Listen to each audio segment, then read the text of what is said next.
Prepared for today's episode, Doug walks in and he goes, I'm really excited for today's episode because I'm not a podcast guy. I've never really been in a podcast, even though he shows up to a podcast for 3 years in a row. That's neither here nor there. I'm not much of a podcast guy, but I've lived through you watching Joe Rogan, and you were like a big fan of Joe Rogan. I'd see clips of Joe Rogan through you, and now I've seen you playing present clips of him, and he sucks. And I've watched the evolution through your eyes. So that's pretty profound, Doug.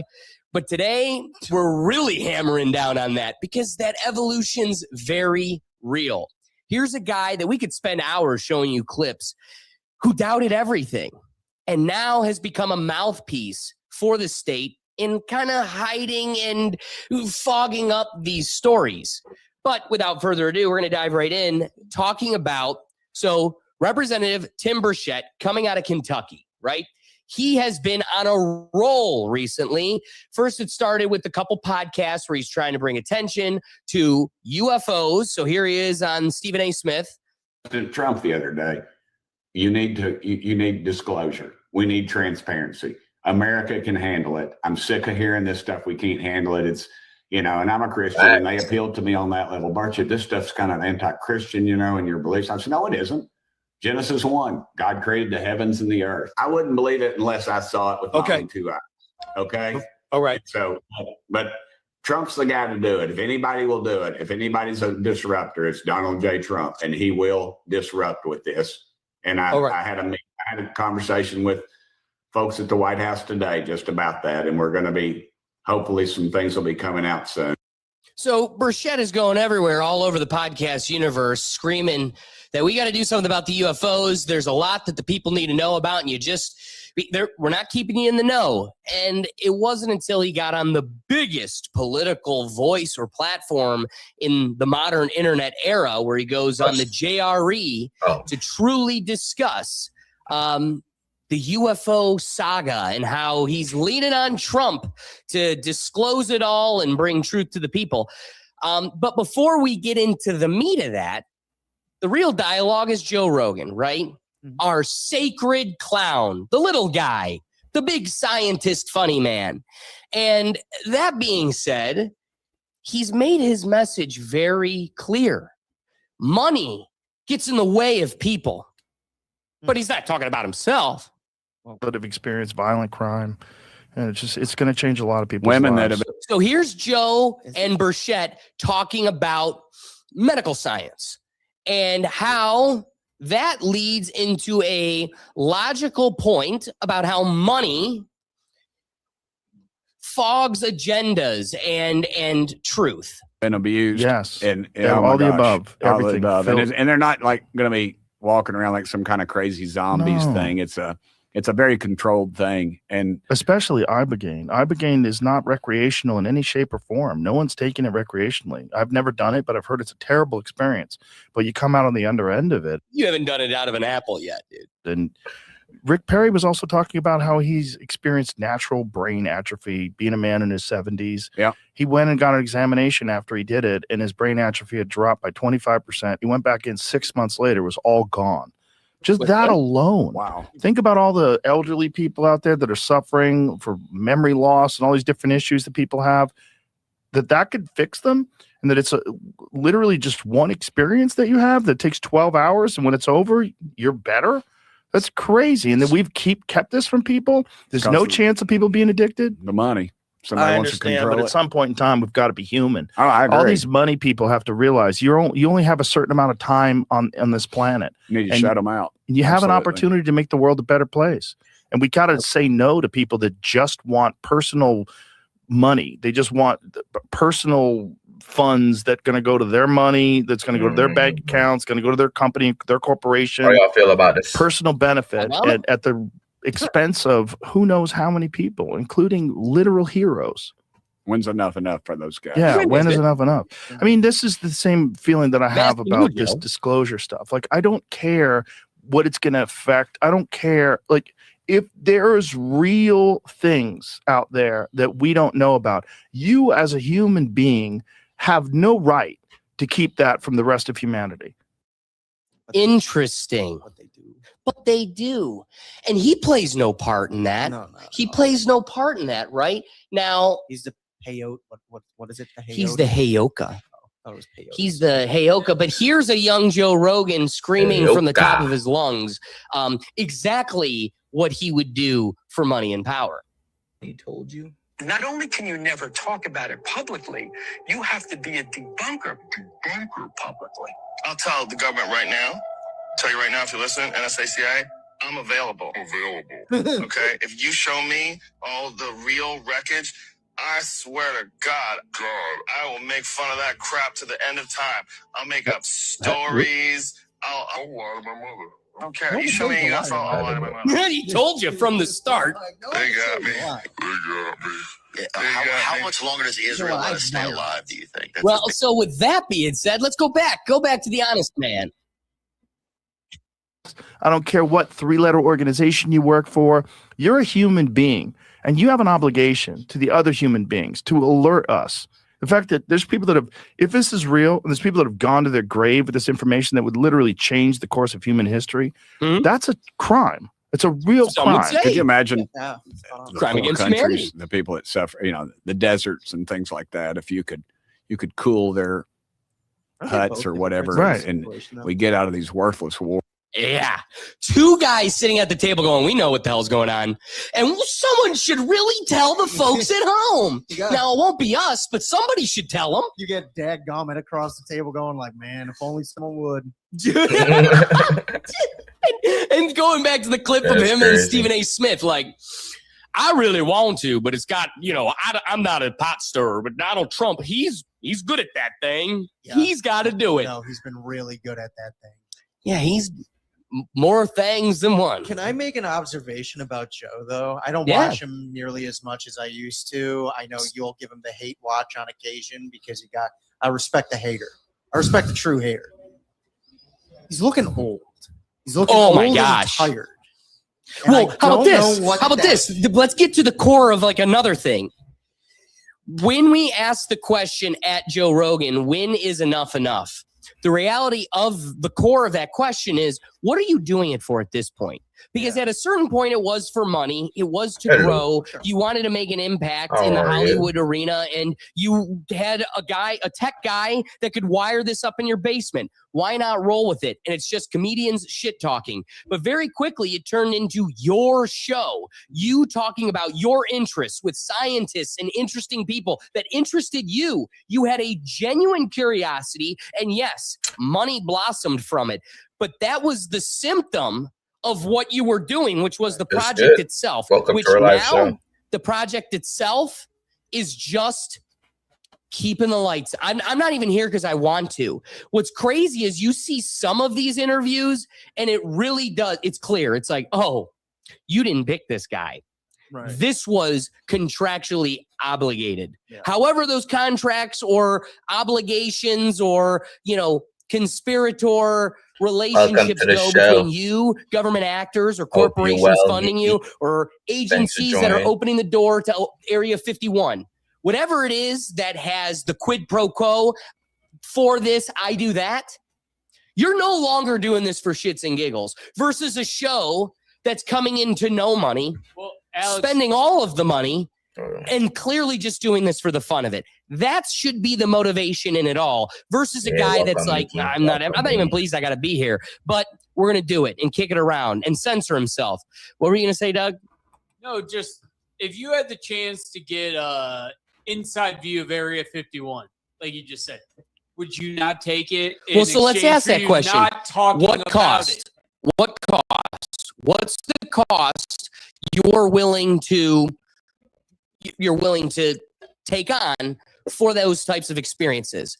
The reality is vast majority of Americans who have walked through the crest of Area 51 have signed that agreement, the NDA, the non-disclosure agreement, that I will experience the damn thing and never talk about it. But what Joe Rogan said at age 25 on the Sci-Fi Channel was real clear. I'm willing to pay you something. Not just everybody's willingness is to be silent. Doug just said, I'm willing to be quiet. I think we'd all agree. I'll go to Area 51 and try I'm autistically open. I tell everybody, you want to know? So maybe that's why I'm just never even going to have the option. But for those that can keep a secret, I can see the cost benefit analysis where you're like, hey, I can make the promise at least that I will not talk about the thing. Mm-hmm. But Joe Rogan made a broadcasted claim. I will give you my voice. You can own my ideology. You can own my gospel at the cost of me getting all the secrets. I will lie and manipulate on a mass scale for that. And then they helped him get there. And they were like, get that one. Yeah, give him a handful of joints and some bourbon. Realistically, they couldn't have asked for a better voice to broadcast on television. What do you mean? Like, of all the people that are just civilians, because at the time, Rogan's still just a civilian. You couldn't have asked for a better voice at the time to say that early on, before all the money and the fame really started hitting. Sorry, Mickey. Which, when it did, had to run. got the same attitude. They were like, "Oh, this is perfect." Oh, right. Perfect. You know what I mean? Well, speaking of which, so keeping us grounded in the Burchette podcast episode, here's United States Congress representative. Disclosing the cost, what it takes to maintain a lifestyle in Washington, D.C. How money, special interests, and personal agendas are almost impossible to avoid if you want to live up this lifestyle. And then we're going to transition to who the real Joe Rogan is, kind of what you were alluding to. Okay. That they got expenses at home, got a couple kids in school, got payments on the house, and $170,000 doesn't go as far as it used to, I guess. And they just human nature. You want more. People want more. They want whatever it is. And a lot of times it's not them investing; it's their wife or their spouse. And we've seen cases of that where a 16-year-old kid is doing pretty well. Right. And it's the child of someone who has some inside information. There's something that just came out yesterday about Ro Khanna. This guy, Kevin Bass, on Twitter posted this big, long, this examination of his stock trades and how much money he's made and how Hey, man, he's the only one besides Massey really digging into the Epstein thing. Like, pick the battles. Let Ro Khanna get a one or two. Yeah. I mean, Pelosi's getting the same dollar and looking the other way on the Epstein file. So let Ro Khanna let one side. She's looking the other way on the plane there. Yeah, exactly. It's just all over Congress. We're back. Inside information. That's what it is. That's disappointing. I know, Ro. But I don't know if it's true. I don't. You could pull it up. For a guy who spent his entire podcast career terrified of his fight against aging, I don't think he's winning. Well, he'll beat all of our asses. Everybody gets older, but I looked it up while you were talking. Look at his eyes. He looks like a tired dog. He's only 58. That's what I mean. Uncle Michael would beat his ass. Uncle Michael's done 0 ice baths, no alpha brain, no steroids, plenty of bourbon. I'll take it. And plenty of chicks. Uncle Michael would kick his ass. I'll take it. And Uncle Michael is 2 Joe Rogans standing on top of each other. That's another thing. I'm like looking at him, and that's why I had to look it up. I'm like, how old is Rogan now? And he's 58. I'm like, man, he looks like he's wearing tearing right now. I want Uncle Michael and him in an octagon. Oh my God, yes! And I think that's the funny, and maybe he's just having a bad day. I don't know. I don't see Rogan. Hey, but here's the thing. Pick a random episode the last 6 months. They're all a bad day anymore, dude. That's what I mean. It's just like, is something medically wrong, or is he like you brought up contractually obligated? Like he has guests. I don't think this one was, but I'm sure he's had guests. Plenty of guests now that are contractually obligated. You have to talk to this person. I wonder if it's just getting to him and it's just aged. 100%. You know what I mean? Dude, I'm mad because I wanted a levity joke in the future that we're going to get to, but I'm realizing it's one of the videos I wasn't able to rip for our library today. But just seeing the redacted testimony of Kash Patel from his committee hearing on Epstein. And it's literally the congressperson flipping it, and it's all black pages, just all blacked out. It's like, oh, I'm so glad you disclosed it. Redacted, redacted, redacted. And then Joe Rogan, who spends his entire career asking these questions, getting Alex Jones to get all riled up about the elites eating babies. And then he's sitting across from one of those bug-eyed bastards who's like, oh my God, Elon Musk just tweeted that the only reason you're not getting the Epstein files is because Donald Trump's in them. What do you have to say, FBI director who promised he would disclose them? And then the chameleon's like, that one I'm not touching. And it's like, damn. I don't think that was as smooth for him as we wanted to believe. I think Joe, in a human world, which I don't know if this is computer or not anymore, but in a human world, at least a little part of the real Joe Rogan would die in a podcast room he paid for, built, and totally manages. And the FBI director's like, not today. And he's like, oh, okay. And I'm just supposed to accept that? That kills your soul a little bit. Yeah. Especially you walked into your basement to do this.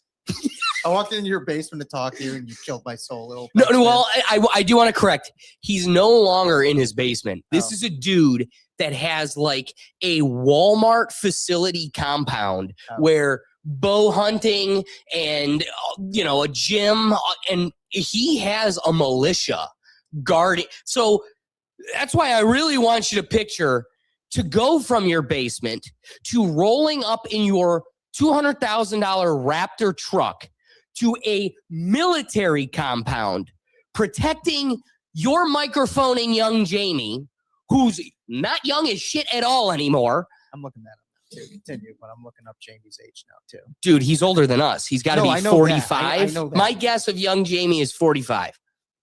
Continue. I don't want to get you off your point. No, but imagine going from your basement to rolling up to that, and the only cost is your integrity. You get to live like a king, and as you walk in, everyone bows. Oh, my Lord. Oh, like literally Farquaad. He hops off his Raptor, then out of his little extendo legs, and he walks in, and all of the militia was like, hello, my lord, hello, my lord. And he's like, that's fucking right. Now, I can't talk about all the baby raping, but, hey, what are we here for? And then he sits down and talks to the bug-eyed lizards. I like how you made him a South Park cartoon, and then gave him a, old mobster Italian voice. I really enjoyed every bit of that right there. So how old is he? 43. Bingo, I was right there. I didn't know his last name, so I literally Googled how old is young Jamie. and it got you there. It knew exactly what I was talking about. So real quick, let's finish this out. If you want, Jamie, it's Kevin Bass, B-A-S-S. It's Bass or Bass. I'm not sure how to pronounce his last name, but he made this very detailed post about it. But I mean, that's just one example of one person who's profited.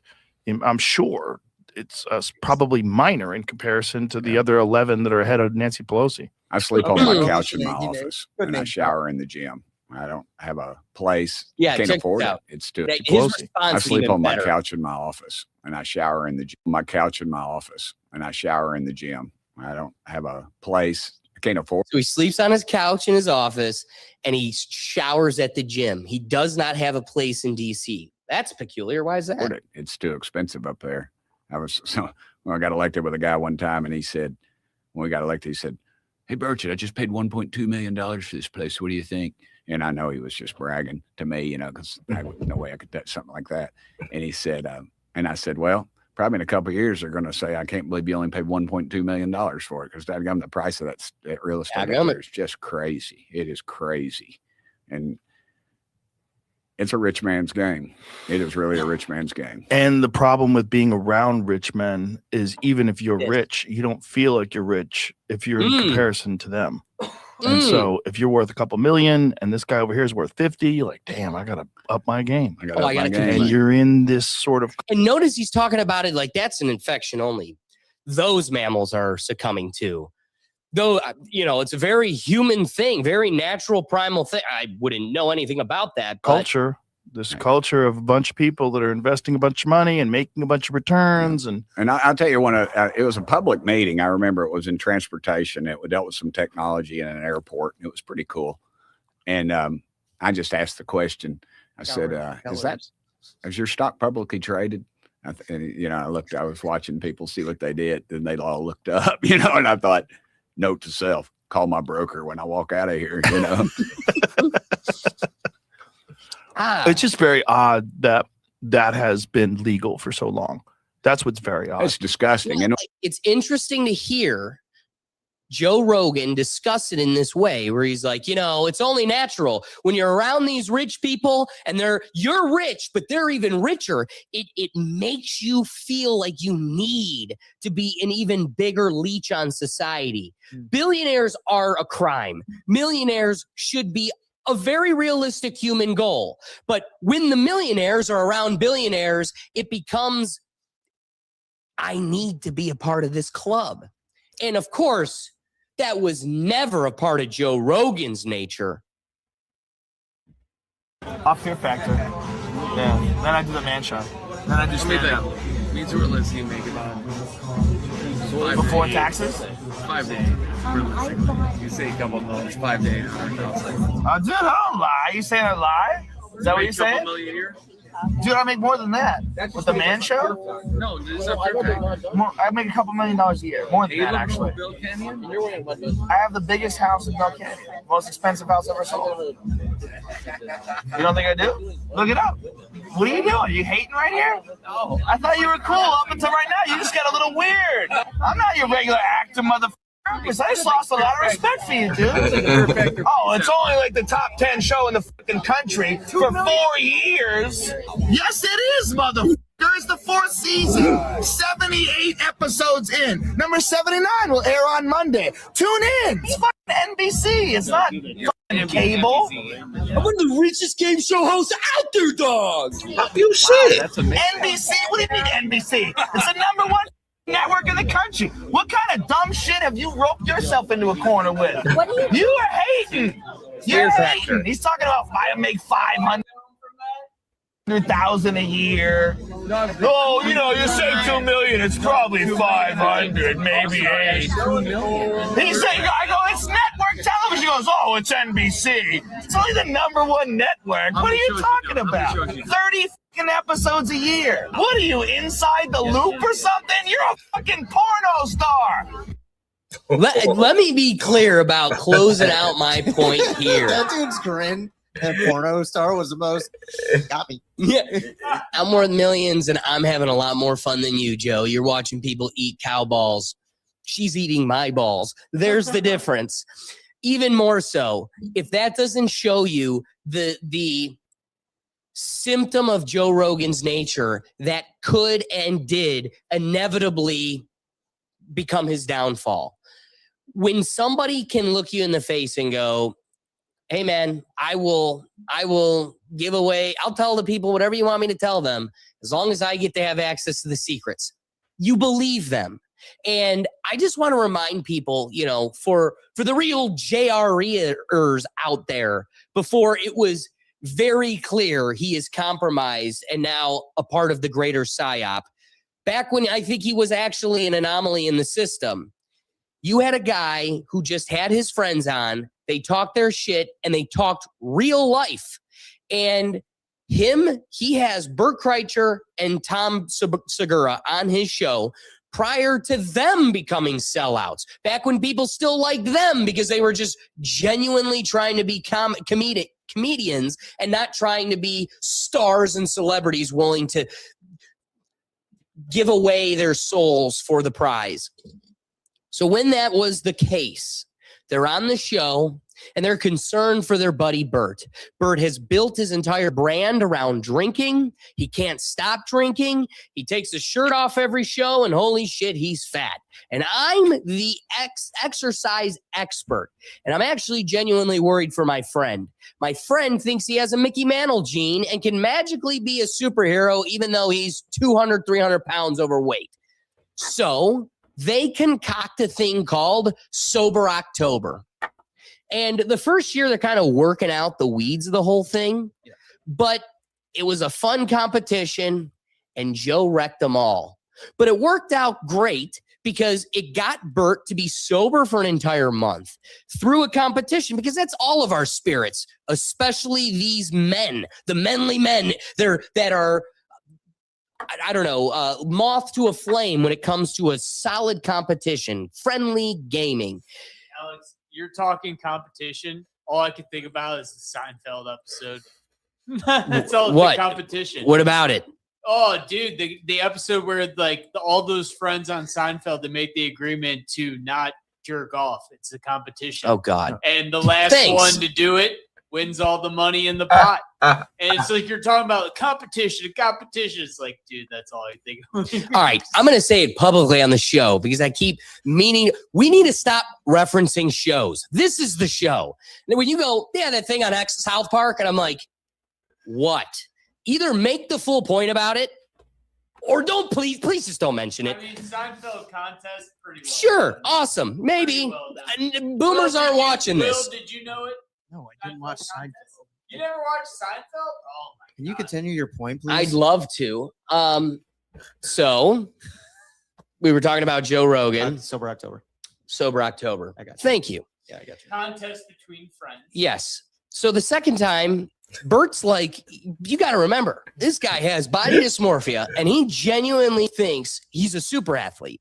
He also has the Mickey Mantle gene. So he's like this magic athlete, even though he's got a belly bigger than most pregnant people. Could you expand on the Mickey Mantle gene thing? His narrative about what the Mickey Mantle gene is that I'm just genetically extra athletic. Okay. That like I'm a guy that can pick up any sport and be good at it, and I can be in Bert Kreischer rough shape and still be. I will consider myself an athlete. Dude, it's a mental disorder more than it is an actual gene. I guess I just wanted to kind of. But I appreciate it because I'm speaking about it. And I was like, obviously more people wouldn't know. I was like, I figured that's what it was, but I just. Fair question. I knew that's what it was too, but it's good to know for sure. So he comes in year 2. I'm going to show the little guy how this works. Right.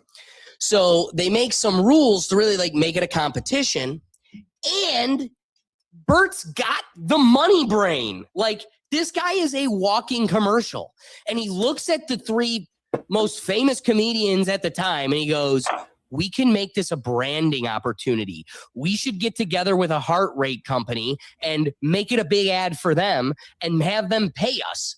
So they use some heart rate equipment. They're making some super ad over the course of October for this equipment. Okay, you know, we could gauge our sleep and how much we recover in our sleep and blah, blah, blah, blah. And they were using this to measure how much fat burned and like exercise. But it wasn't necessarily calories because clearly Bert's got way more calories than Joe. So it was like levels of exhaustion. And it got to a point where Joe he locked himself in a closet with his elliptical, turned the room up to max temperature, and sweated the shit out of the room to where it was steaming and set off the fire alarm. His wife was disgustingly concerned with Joe by the end of it and banned him from doing this because he's that competitive. And I wish I had the time to prepare it all, like, you know, podcast cringe. But if you go back and watch the clips of Joe talking about that, where he was like, he's yelling at Bert, like, I'm not letting you win. You know, when you've got a guy that's built his whole brand around being, I'm the super athlete comedian, not the fat guy. It became a fight for his identity. And this guy was going to die beating them. One little guy should be pointed out that you barely beat Bert. Hence why you won't do it again. But also his competitive spirit, his competitive nature is so venomous, like the Spider-Man venom. It literally takes him over that he loses control of himself. And so whether it's a friendly, sober October, just exercise with some friends, or measuring bank account dicks with a porn star, he is 100% infected by competition. And so you can see in this game of Monopoly he will die. He will stop at nothing to be not only, what does George Carlin say? It's one big club and you ain't in it. Not only is he in it, but he doesn't like being the guest forced to sit at the White House induction of Trump's new term, whatever the swearing in ceremony or whatever. The commencement. Thank you. He doesn't inauguration. Commencement's closing out. So his inauguration, Joe's not a guy that wants to just be in the crowd. He wants to be having the medal put around his neck. He wants to be on the stage. I'm the guy. And he's so acute. My analysis of this is he's so acutely aware of the power dynamic in this world, what it really is, that he needs to be a seat at that table. Right. And these politicians being funneled through his podcast magically now in a world where I would never interview Trump and blah, blah, blah, blah, blah. Now he's doing all of the bootlickers and puppets. That tells you he got his seat at the table. We know it. He was able to get a little badge of honor from Donnie. Donald Trump brought him into the White House, and he got his little badge of honor because he got mushrooms and psilocybin for veterans. Cool stuff. I love it. At what cost?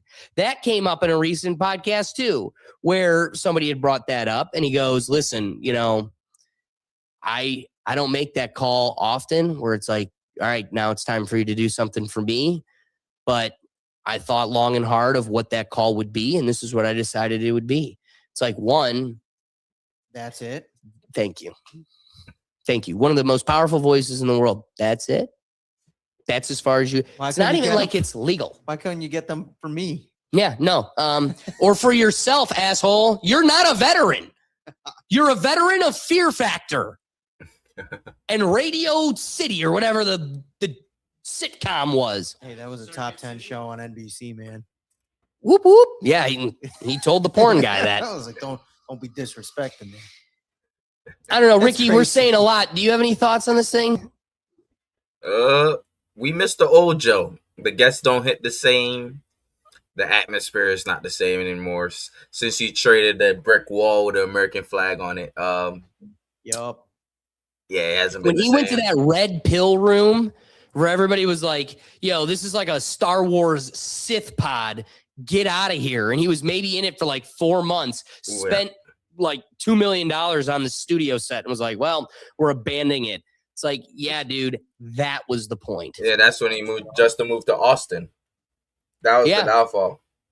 Yeah, that's what it was. He changed when he moved to Austin. And the reality is this. You saw the change towards the end of his stay in Los Angeles, but there was still this hope that, like, well, it's COVID and all the crazy shit of California. Get him out of California. Once he gets to Austin, we're going to get back to the true blue Joe Rogan. And a lot of people were at the time. So it wasn't just Joe, but Joe was definitely the biggest name. He might have been the trailblazer. Oh, yeah. He brought everybody. And it's when he switched to Spotify as well. I wasn't consistent with it because I wasn't about to pay for Spotify. Well, it makes you wonder, what else was a part of that deal that we didn't get to see. But again, I never thought he was compromised at that moment, because what was his biggest FU? His first episode back on Spotify was Alex Jones. Oh, yeah, that's right. Oh, my God. Yeah, that is right. And that actually had all of the employees at Spotify protesting. Then Spotify, the company, took the position of, we spent $300 million on this guy. You're going to go before he does. Yes. And that really sent a message. We killed the liberal delusion so hard a year and a half ago that we genuinely forget how infectious it really was. Oh, yeah. Like the liberal poison in our atmosphere was unpalatable. Mm-hmm. And that was a key moment in fighting that. Yeah. So how do you not sit back and go, he was a major piece in liberating us or fighting this machine? I mean, he did the major debate. And this is to Ricky's point. This is the old studio, but he did the big debate, crushing Twitter. And I've romanticized with Will. I've told him, going back, and I won't watch, like, go to 1100, 1200 or older. And that's like 2019 and older. That was in 2018. So you're like, yeah, that one was in 2018. So like right before the pandemic. Yes. It's a totally different show, to the point where you're romanticizing what he used to be, what the guests used to be. There's so many great guests that have come through there. You haven't seen them since. Something very peculiar about somebody like Tom Papa, who's just a dad who makes bread. And that was Joe Rogan's best friend. I don't like the guy anymore, but so was, who's the bald redhead? Bill Burr. They had a huge falling out on his show, and they can't even look at each other anymore. So some of the great relationships, some of the great guests, totally fallen off. He had Tom Papa every other week, to the point it was driving guests crazy, or the fans crazy. We're tired of Tom. And he was like, I don't give a shit. This is my best friend. Now Tom's gone. Yeah, where is Tom? Totally gone. Tom's doing his own thing. Okay. He's a clean comic. He's doing his thing. He's doing his tours. He's got a show. He's got his bread company. And yet, not at all on a show he was on almost every other week. Now, you could make the argument he's an LA guy. Joe moves to Austin. That strains things. Yeah, like they can't fly. But you're flying at, exactly. Like, come on. Exactly. It's not like he's in Vermont. We're talking about a guy. And Bill Burr changed. Literally.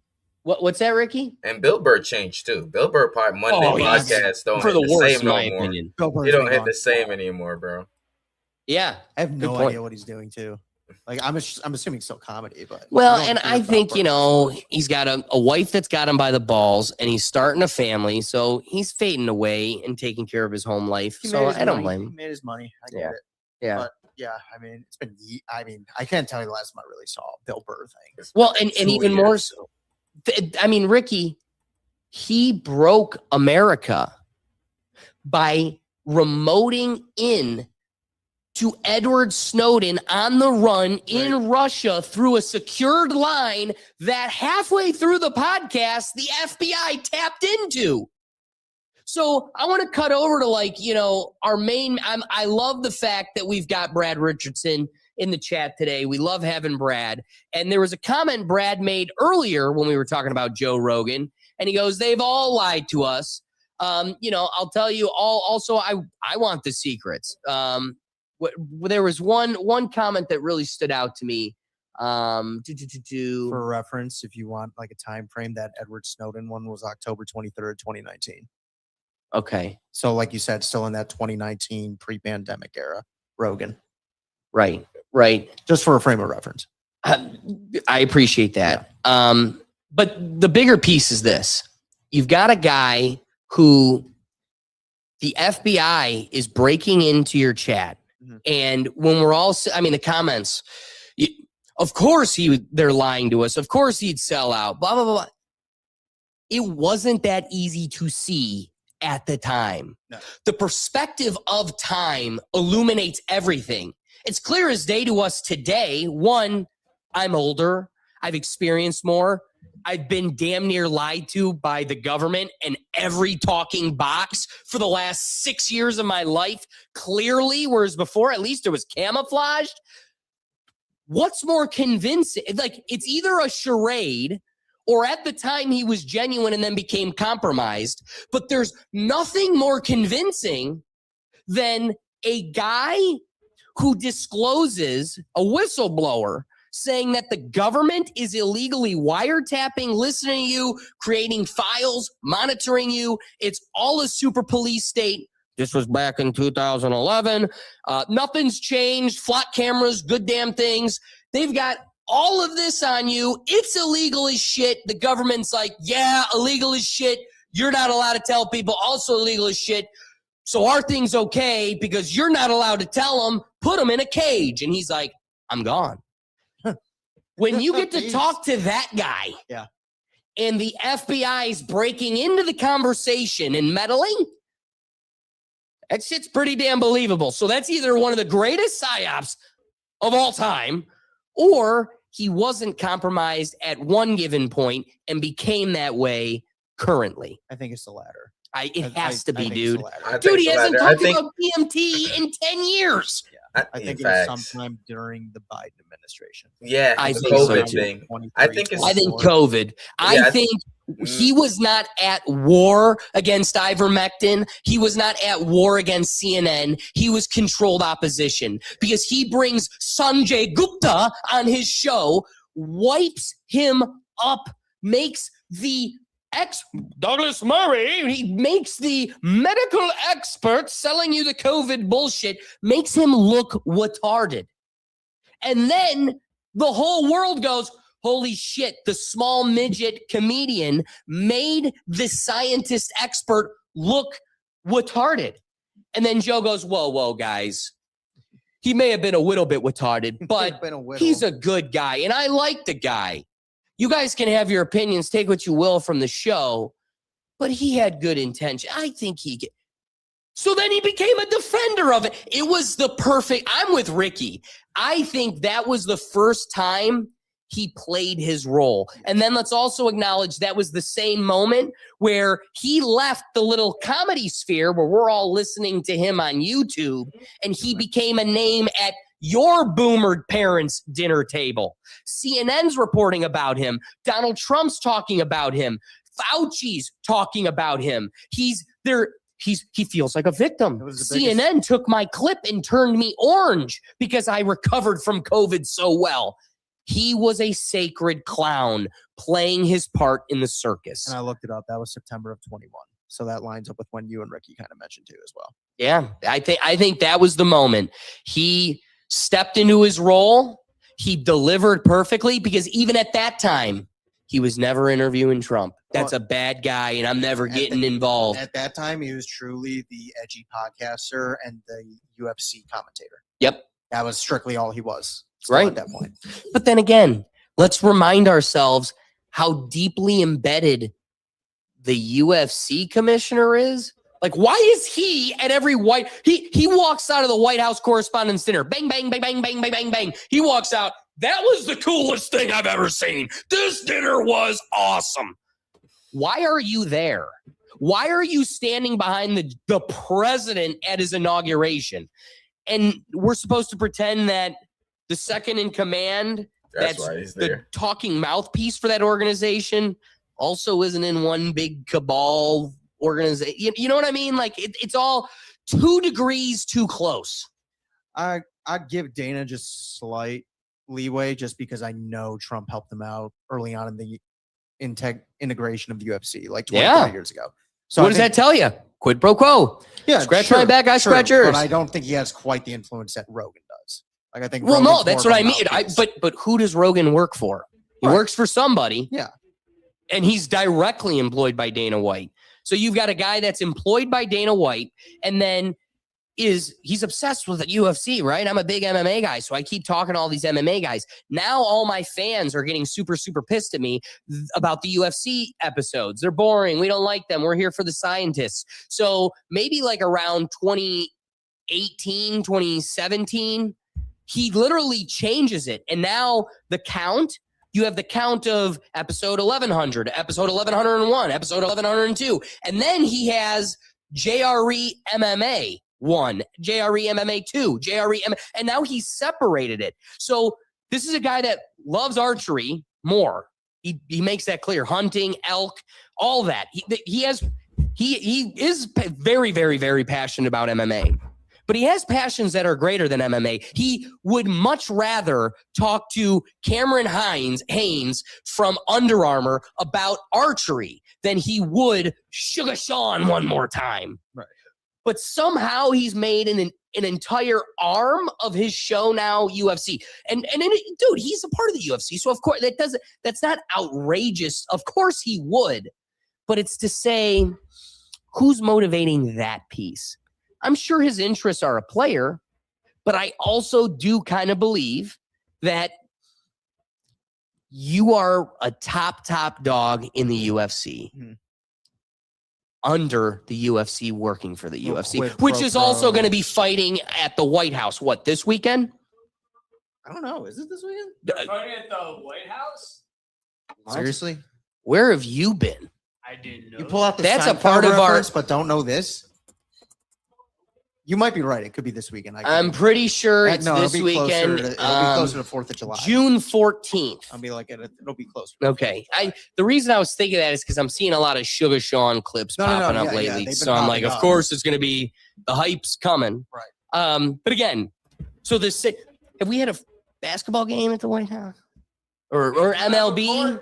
They do have a court built by Obama. Yeah, that's true. But this is the only sport hosted at the White House. I also think it's kind of convenience of like just the set. Like, could you imagine them parking a football field up? You could put a tennis court.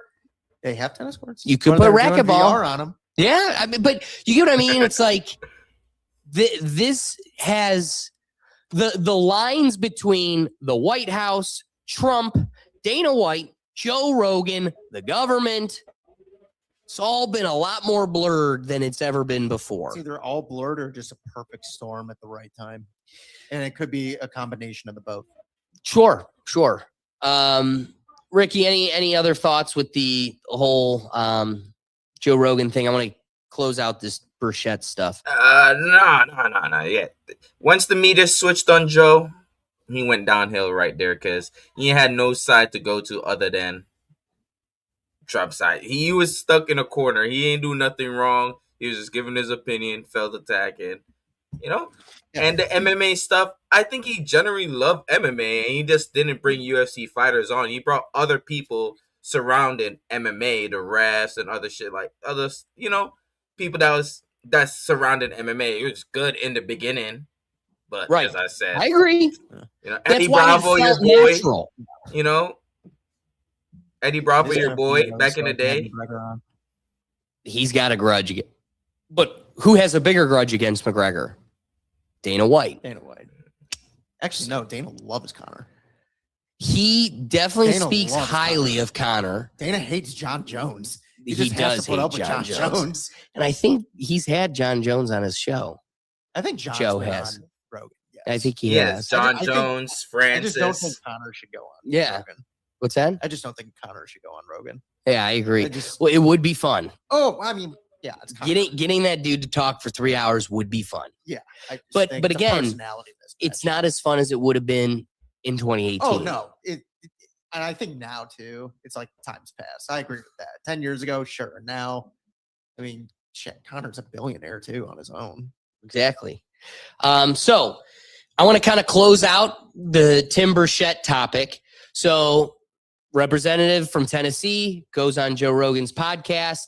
Again, that's what gets me to watch it, because I think Burchett is, like Massey, one of the only few people fighting for us still. But if there's one major takeaway from that podcast, is that Burchett gets something that Thomas Massey refused to become, which is to remain, you have to kiss the ring. You have to play ball. Not even that. You have to suck Trump's B. Like, you have, like, it's one of those, like, you can't even tiptoe around it. Right. Lauren Boebert's time is coming soon. And that's because she won't. And Burchett is willing to, he criticizes the hell out of the agencies, the lobbyist state, other representatives, the government, even this administration. But it always comes back to how much hope Trump gives us. And he really, really is a talking piece for bolstering up Trump. So that, I think, was the biggest takeaway here, or the biggest disappointment of the situation, is while he's a guy sounding the alarm, he's also a guy who sounds the alarm only to a certain extent. He has his limitations. And what makes Thomas Massey such a threat is there are no limitations. I'm just here for the truth. So, 2 more clips of Burchett on the episode here. In past episodes, we reported about the missing scientists. And if there is one great silver lining to still having the Joe Rogan podcast, it's getting some of these vulnerable moments where we get into the weeds of what real people think about and talk about. And watching Joe Rogan kind of open that door with somebody sitting in Congress, as we're all kind of looking around going, is something fishy going on? Then he states the obvious. I mean, this is a healthy thing for the discourse.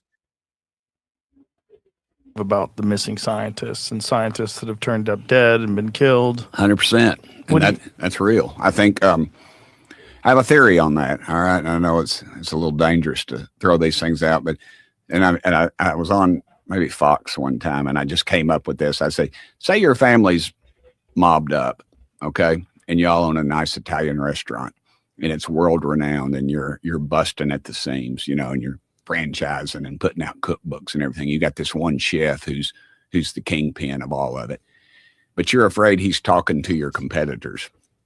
Now, you don't bump him off. What you do is you rough up a few of the bus boys, and that sends a quick dadgum message that you need to shut your mouth. And timing is everything, and nothing happens by accident in Washington, D.C.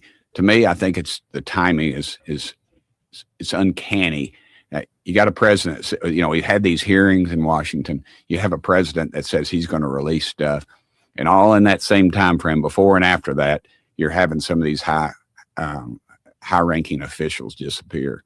And to me, nobody disappears in this country unless they want to disappear. You know, there's cameras everywhere, and to me, it's just it reeks of deep state sewer. Yeah, I thought one of the things that I thought of is one of the subjects that these people they're all working on different things, but they're working on alternative energy sources. Yeah, that's the I'm sorry, I didn't mean to cut you off. No, it's okay. But that's what ties them together. I think. Very interesting, you know, kind of saying it without saying it, but also directly addressing it's a mob situation. And yeah, this isn't something mysterious where these scientists are just falling, you know, dropping like flies. It's a classic mob tactic. And if you really want to convince the person in charge of the lab or the scientific study, the project, to start roughing up some of the underlings, and that gets people in line right away. So it's interesting hearing somebody in such an influential position and as close as it gets to this topic as we try to dissect and figure out what's going on, because as you know, Brichette's fighting for disclosure, we're getting none of it. And the scientists, the experts at the center of it all have just been dropping like flies. And so when somebody, the closest to that, sitting in the committee meetings, seeing the evidence, going to these classified sites, saying, yeah, it's roughing up the underlings so the secret remains secret. Is there anything more that could be said? Last clip from this podcast that I thought was noteworthy. He suggests, I think it was a couple episodes ago, we reported about all of these peculiarities surrounding the White House Correspondents' Dinner. And boy, we barely scratched the surface. There's even more. Every day I'm learning more. I'm like, of course. I just keep learning more. You're like, yeah.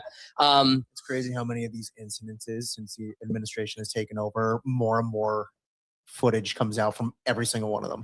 The one that blew my mind, you know that John Karuku, he's like an ex-CIA agent. He's on a tour right now. Yeah, he's on a tour right now because he just got out of jail. His claim to fame is that he was one of the whistleblowers at Arub Garib when we were doing very illegal torture techniques on prisoners of war. He whistleblew, and even though what the government was doing, just like Snowden, was illegal as shit, he went to jail for disclosing it. It's like, yeah, it was illegal, but you can't tell people, so that's the crime.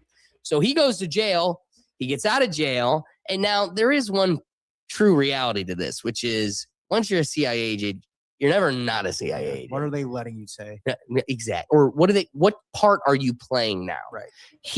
To me, he's playing controlled opposition. I found it very peculiar. Who's our little favorite YouTube troll that like he talks like this and this is Sorry. No, the little kid that's like Matan. So John Kukuko. He was on him. Yeah. Get out. And I was like, click. As soon as I saw that, I was like, I don't even watch Matan, but I was like, that's one that I'd watch.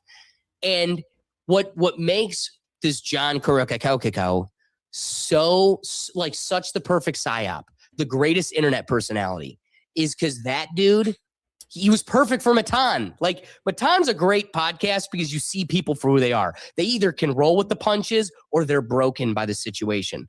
And watching somebody you appreciate or are a fan of or dislike crumble under like just a human interaction. Perfect rage baiter. Oh my God, it's incredible. And people literally just snap. They can't handle it. And then you've got people that are perfect riffers about anything. That's what he is. And you see it. You're like, oh, that's why they love you. That's why you're the asset. Your personality. So, as well as probably an intelligent individual.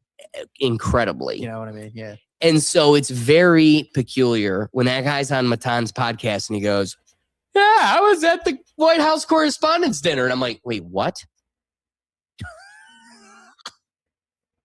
Yeah, sit in that for a second. Why wasn't I there? Sounds like everybody's there. Dana White. He did. Why were you there? He was the guy that was just eating the food while it was all going on. Dude, you know it was. You know he was pulling wine bottles off the table like people were complaining. Oh, yeah, he poured him a glass. He knew the script. He's like, don't worry, they get him at the metal detectors. He doesn't even get up here. And he just starts. Trust me, I'm allowed to say what I want. But then you got Erica Kirk going, I want to be home, but I only went so I could look the mean. I only went so I could look the mean media in the eyes and directly address them for all the things they've said about. Why would you say I'm peculiar? Anyway. Listen, before you get into your point, I want to pose a bit for you in the future. Can you please put on a blonde wig and black eyeshadow and do that at some point? Oh, that'd be great. I think I might do a podcast this year. I'm just saying, I think you'd be good at it. That might be my Halloween. Yes. And then, Ricky, it's not racist. No. Whites making fun of whites is a good time. You have to keep the mustache though. Just fun having mustache stays. The mustache stays. And you need the black polo to the neck, button up to the neck. And, dude. Or a turtleneck. Wig with a black hat too. Alex, you already got the Hillary Clinton wig. You're set. Oh no, you need longer hair, not just some bob. No. You need. I didn't mean to cut you off, but the whole time you're doing that, I was like, man, if you just have black eyeshadow, you'd look pretty scary right now. Exactly. Continue. So there's been I live by that. So there were a lot of peculiarities surrounding this dinner. Right. What was John doing there? Who knows? But what were you doing? Seriously, I got questions because I thought you were one. I thought you were a good guy. Like, I don't know if you've seen him. I like the hair on girls, like long, frizzy, curly hair. But there's like a skinny Hawaiian guy that also is an ex-CIA agent that goes on podcasts and talks about, CIA stuff, disclosure. The two of them had a debate, and I thought John's one of us. He's a good guy because where the rubber met the road, like that debate boiled down to if there were government secrets that the public needed to know for the sake of safety or they're owed it, would you tell them? And John's like, I did. That's what I do. And then the Hawaiian guy's like, you can't do that. Your allegiance, you wouldn't have that information if you weren't a part of the agency. And the success of the agency is the success of the people. So you need to have loyalty to the agency before the people. And John says, no. Clearly, I served. And I watched that debate and I was like, he's got my vote. That's my guy. And then he was like, I was at the White House Correspondents' Dinner mingling with the good folks. And I'm like, I thought you went to jail because you're on the outside. They allow felons? Yeah, dude, literally, he's a felon. Cannot vote, cannot own a gun. But he was at the White House Correspondents' Dinner. Anyway, peculiar things. Here's Tim Burchett saying, the guy was programmed. He was trying to kill the president. The guy's been programmed to do this. He immediately turns, from one way to the other overnight almost. And this is MK Ultra. We're seeing this more and more, I think. What do you mean the guy's been programmed? I think these people are... you mean like MK Ultra type programming? 100%. Really? I think so, but it's a different... MK, you're the expert on it. I'm not really. Well, don't say that. No, I don't want to get you bumped off Jamie here. knows more than I do about it. Let somebody else go start your car when you walk out there and wait 30 minutes. But yeah, I know nothing. But the CIA, they were grabbing these people up and giving them, I guess, acid or LSD, whatever, and then programming them, and then Joe, don't you remember back in 2015, 16, 17, 18, 19. That's all you talked about. The Haight-Ashbury stuff. Man, that's crazy. I forgot you forgot about that. You probably brought it up too, thinking, man, this would be fun to talk about. Yeah, I just wish I could. Yeah. Bro, just breeze by that. You can tell by where the time this guy is from by his softest reference of murder. Go start it.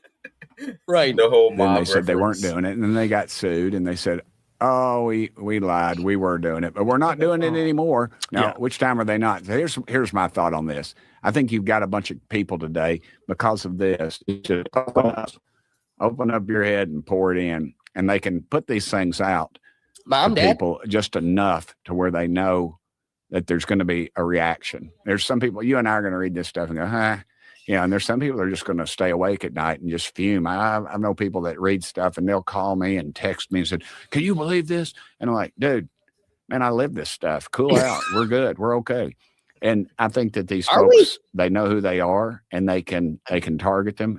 How many of these people are we going to find that have no internet access, have no history of being on the internet? Right. Like Thomas Crooks. Yeah. That's just total BS. Total BS. Oh, we let him on the roof and and then also they couldn't get snipers on that roof because the slope was too steep. Yeah. Dude, they go on. Just none of it's believable. And as long as he goes, but that Donald Trump, he's giving it his doggone best. He's a good guy. They're like, all right, keep him around. He's saying a little too much, but he likes me. Maybe he's so perfect. He just like the code word. What is it? The Russian operatives, like that code word you'd say to activate them. Right. Like the code word. Sleeper. He's like a sleeper Trump agent, but he just knows to say, "I love him." And he's keep him around. Keep him around. He'll say everything wrong and just say that. Trump's like, man, I like this guy. He's got my vote. So Burchett goes on the show, takes all this time because his main focus across all the podcasts right now is to discuss UFOs. Yes. We've got a UFO committee. We're pushing the agencies and we're voting to disclose the information. When you're on this committee, you're amongst the few congresspersons that get full exposure. Your classification is heightened and you get to see the secrets. And yet, if you say a word about it, your car drives into a tree. So none of them say a word about it. They just keep going, "Please let me tell people." And they're like, "Nah."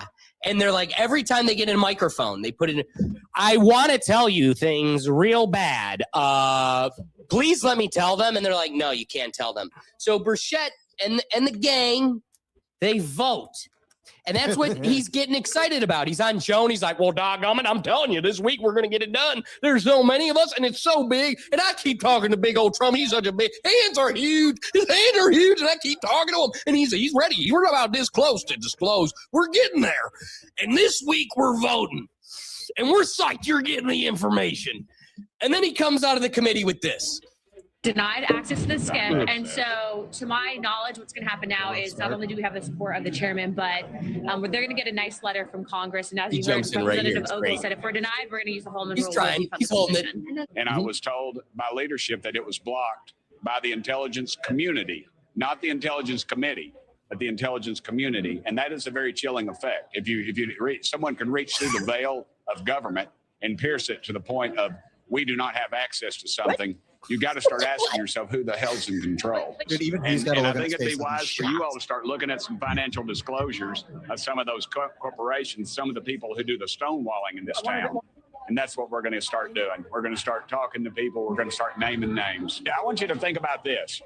Think about this, that something with the capabilities of traveling light years, not showing a heat signature, and the energy capabilities of that, That would put the Pentagon out of business. We wouldn't be fighting these worthless wars overseas over oil, and American boys and girls wouldn't be dying. It would put the war pigs out of business, and they'd have to go somewhere else. And I'm all for that. I'm all for that. They cut the camera right before he said, "I love Donald Trump." Yeah. What do you got for us, Dougie? Real quick, I just thought you'd want to know an update. Thomas Massey has officially lost his primary. No. Yeah, they called it. Well, What I was looking at, they called it. He got 55. The opponent got 55%. Thomas Massey 45. here I was really thinking you were raising your hand to discuss at all what we were talking about. So I appreciate the update. I just thought you'd I know, want the just update. you're good. You're good. Thank you. So just one sentence to close out the Burchett thing, because literally what's next is Thomas Massey. So kind of segue, but I still got to finish my point, Doug. I'm sorry. I just thought you'd want that.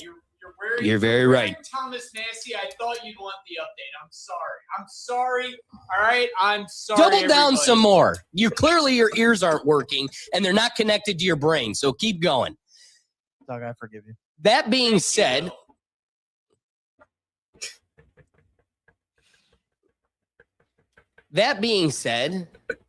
Tim Burchett is probably the closest as far as representatives trying to sound the alarm, besides Lauren Boebert, who's definitely going to get her ass ripped out of here soon.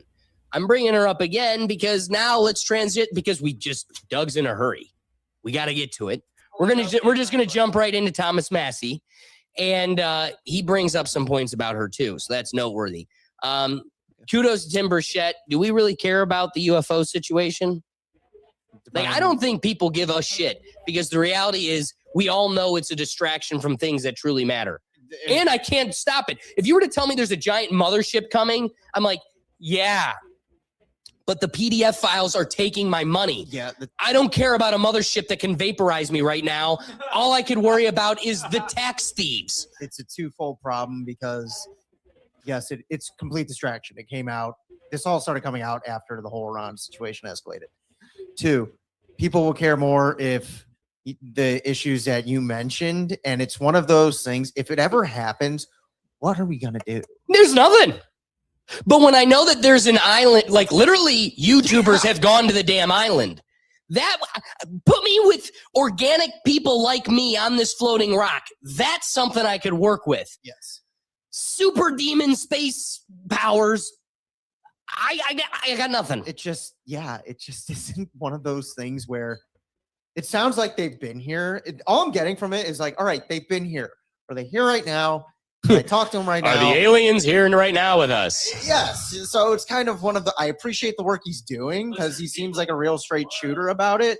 But then every other week, it's not the intelligence committee. It's now it's the community. It's like, oh, there's more. There's branches.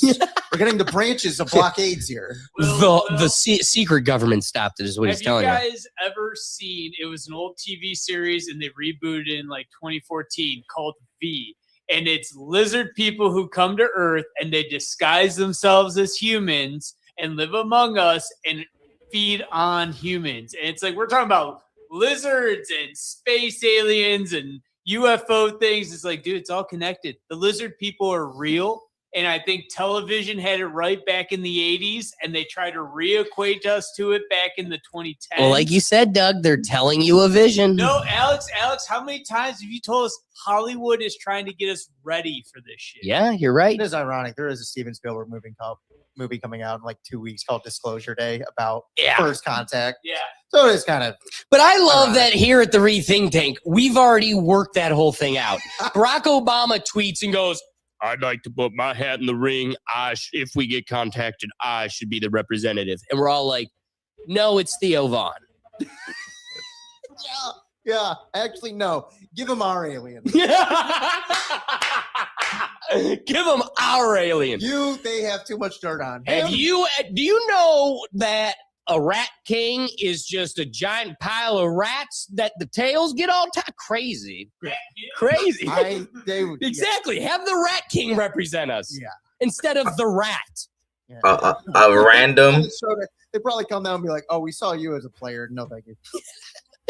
So they gonna load up one of these spacecraft with something and drop it somewhere.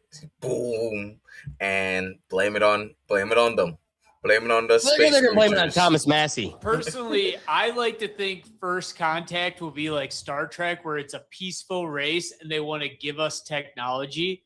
That's my hope. Oh, well, I want to piggyback off of that. What I do think disclosure is going to be is they're going to be like, listen, you've had alien technology this whole time. It's your iPhone. Okay, and then we're going to be like, you had me. Alex, you had me. Right. Yeah. I thought it was Steve.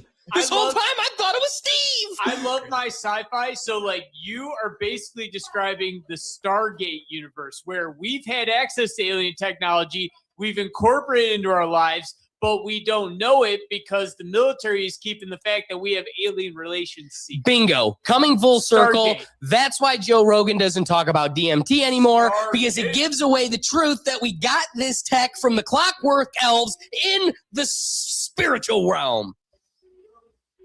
Yeah, why not? Everyone should watch Stargate and Star Trek. You're welcome. Didn't you just say this show to stop bringing up TV shows? I might have, but remember when I said his ears were unplugged from his brain? That was also the same episode. My life has revolved around television, and damn it if Hollywood hasn't got me ready to accept an alien overlord. Some of us are bred to be led. What's the segue there?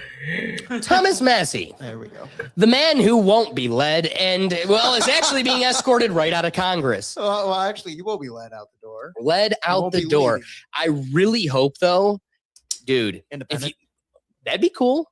That'd be cool. I still think he loses. I jumped the gun, but you know what I really would like to see is the last bit of his tenure in Congress. He just goes blaze earth. Just spills the beans. Yeah, why not? Spill the beans. Any beans in those pockets, spill them. They already got your wife. Like, they're coming for you. Dude, speaking of wives, you know, I was really hoping the comedic transition of this next clip would be, ha, ha, ha. You wouldn't need the concession line, you know, the phone line you call to concede your race. But he will. So I guess it's a good thing he has this phone number. But his comment from Kentucky with his very beautiful wife standing next to him, the comments they discuss, you know what, I just need to acknowledge, I don't like my arm here with those bourbon bottles. You know, we're trying to Kentuckyize the studio today. And if you see the light coming through, it makes it look like I have very weird Joe Rogan hairy gorilla arms. I was going to say that. Or every time I move, I'm like, I'm Greek, but I'm not that Greek. I mean, if you hadn't said anything, I wouldn't have noticed, to be honest with you. I'm looking at a screen the entire time here. I wouldn't have noticed until you said anything. Well, it's because I can't stop noticing. I watch my arm move and I'm like, oh, thank God I'm not like that. It's way noticeable more on that arm than the arm away. Yeah. Right. Oh, yeah. Now that I'm looking at it, yeah. Oh, yeah. So, getting to the segue here, Thomas Massey holding his little campaign rally in Kentucky. When we were reporting Thomas Massey just a few months ago, I was able to have the pleasure of reporting the Rethink Tank from this location. It's the headquarters for his campaign. And he had a pretty funny joke about the phone line that was given to him when it was time for him to make his concession on his campaign race. So getting to that here. Is that like customary or was that... Come on. And I'll wait for May 19th. It's going to be so great.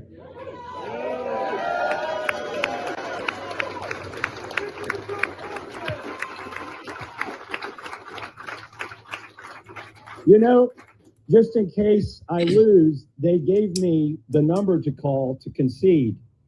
The area code is Tel Aviv, though. The area code was Tel Aviv.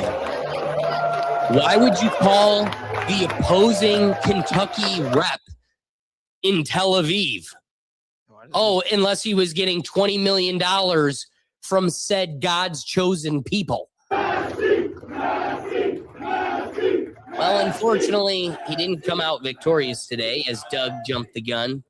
But that all being said, we're going to take this might be one of our final opportunities to really celebrate this moment in time and a representative that represented more than just Kentuckians.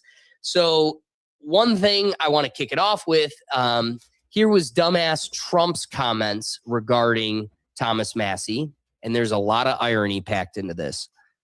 Thomas Massie's a terrible congressman. Terrible. Against, men playing in women. He's against men playing in women's sports.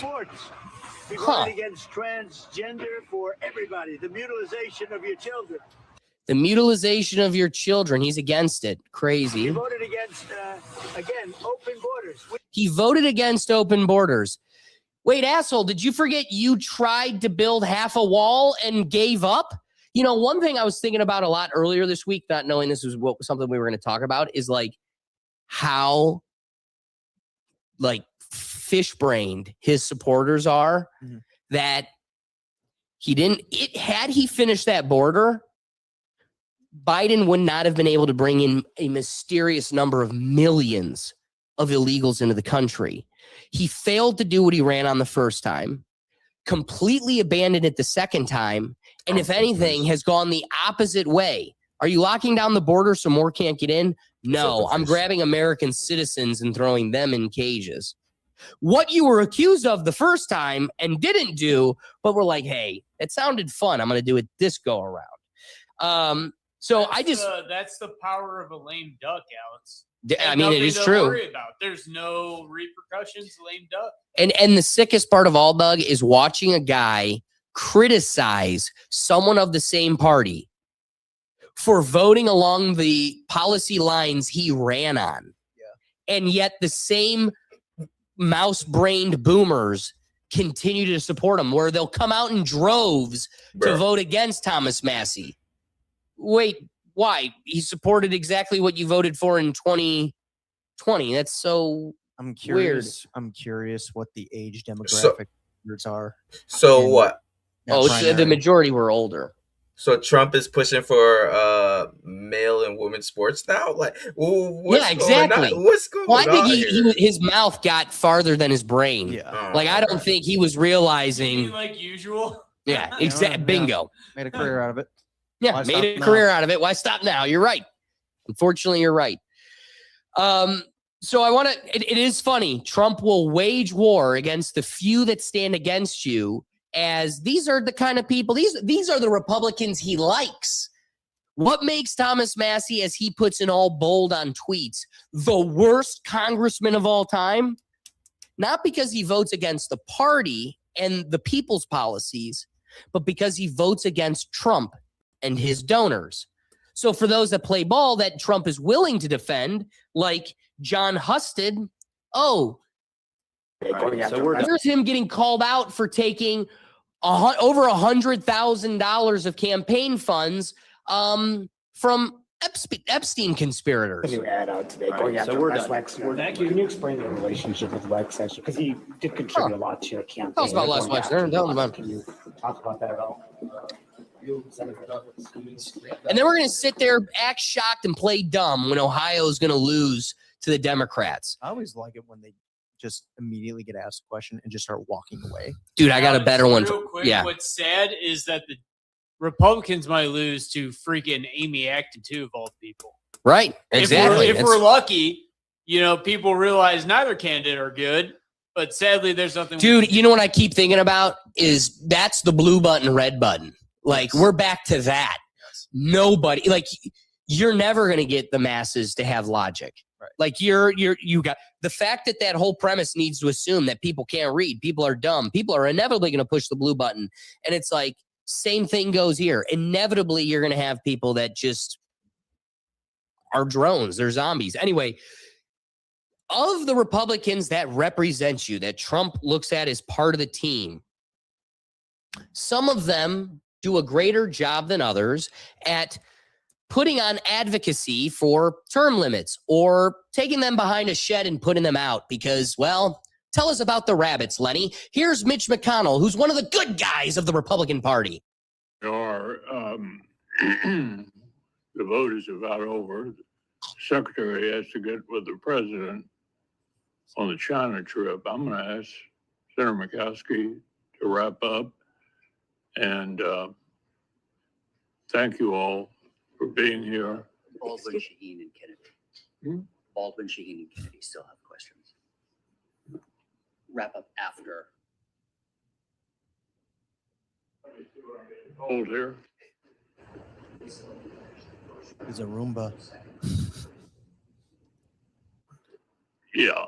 Obviously, Look at those hands. a whole lot of time for a second round, so we'll get through everybody. And Senator Murkowski, I appreciate you taking over.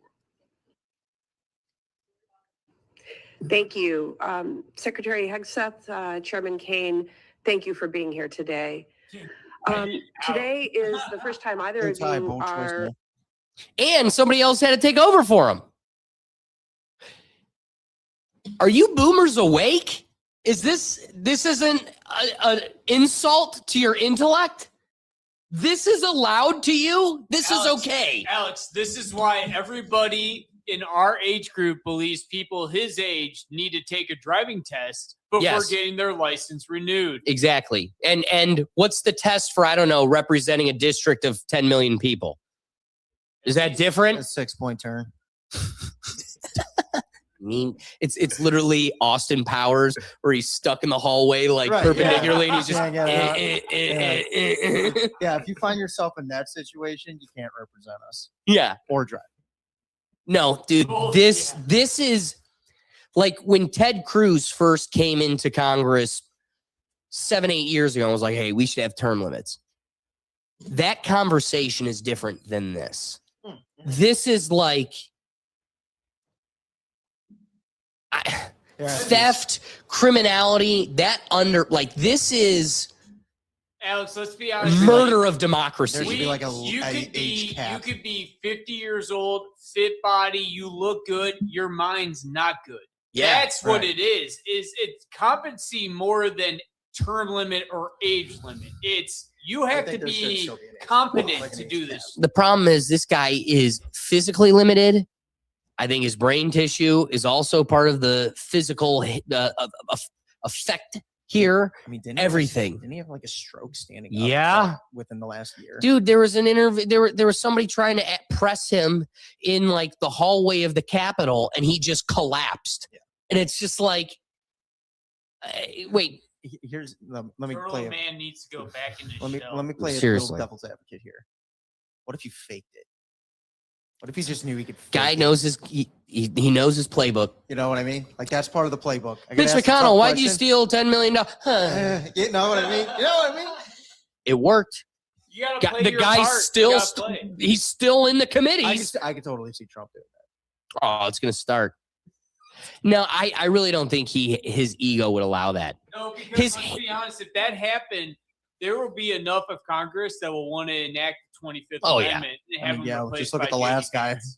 We're chomping at the bit for the last guy. No, but let's be honest. I think enough Republicans would probably back it. If he tried to play that card, enough Republicans might back JD. They might back it. I mean, tell me I'm wrong. Tell me I'm wrong, guys. Tell me I'm wrong. You're wrong. Yeah, you think they'd all stay true to Trump if he played the insanity? I think there's a lot of people. I think there's a lot of people still staying true to Trump, dude. That's the problem. If he tries to play the insanity card, I think enough support would come JD's way.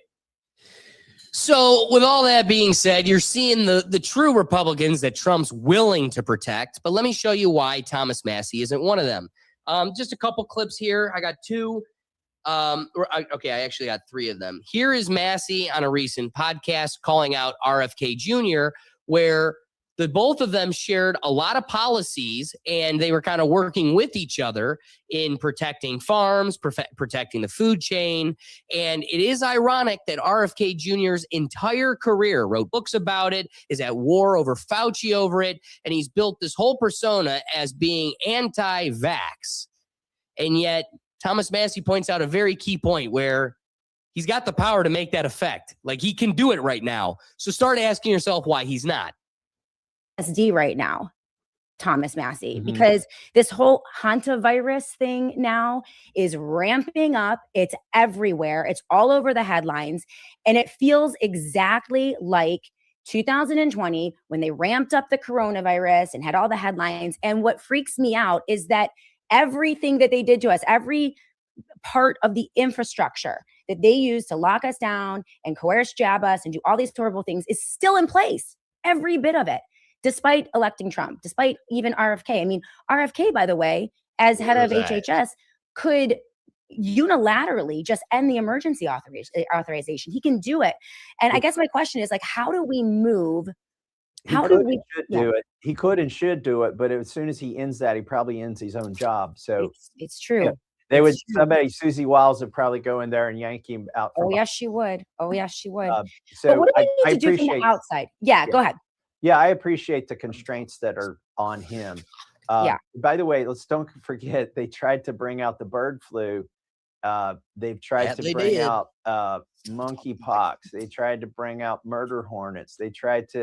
They're looking for any opportunity to scare you. And if any of these things catches hold, and then what's the RSV, right? There was a pandemic of RSV, et cetera, et cetera.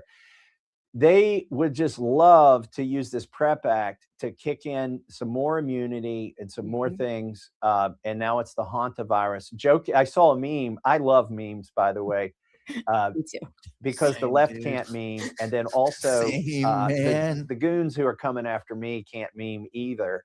I don't know if you would call them leftists or whatever, but they're mostly foreign lobbyists. No sense of humor whatsoever. None. They're very crude, though. But anyways, I saw a meme today that said AIPAC was suggesting mail-in ballots in Kentucky's 4th district primary race due to the hantavirus. Of course.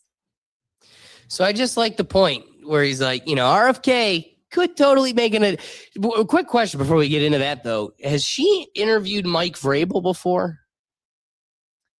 No, I don't think this one did, but I see a striking similarity. Oh, okay. I was just striking similarity. I was just curious. I see what she's got some features. I'm picking up what you're putting down, man. Could have been. Could have.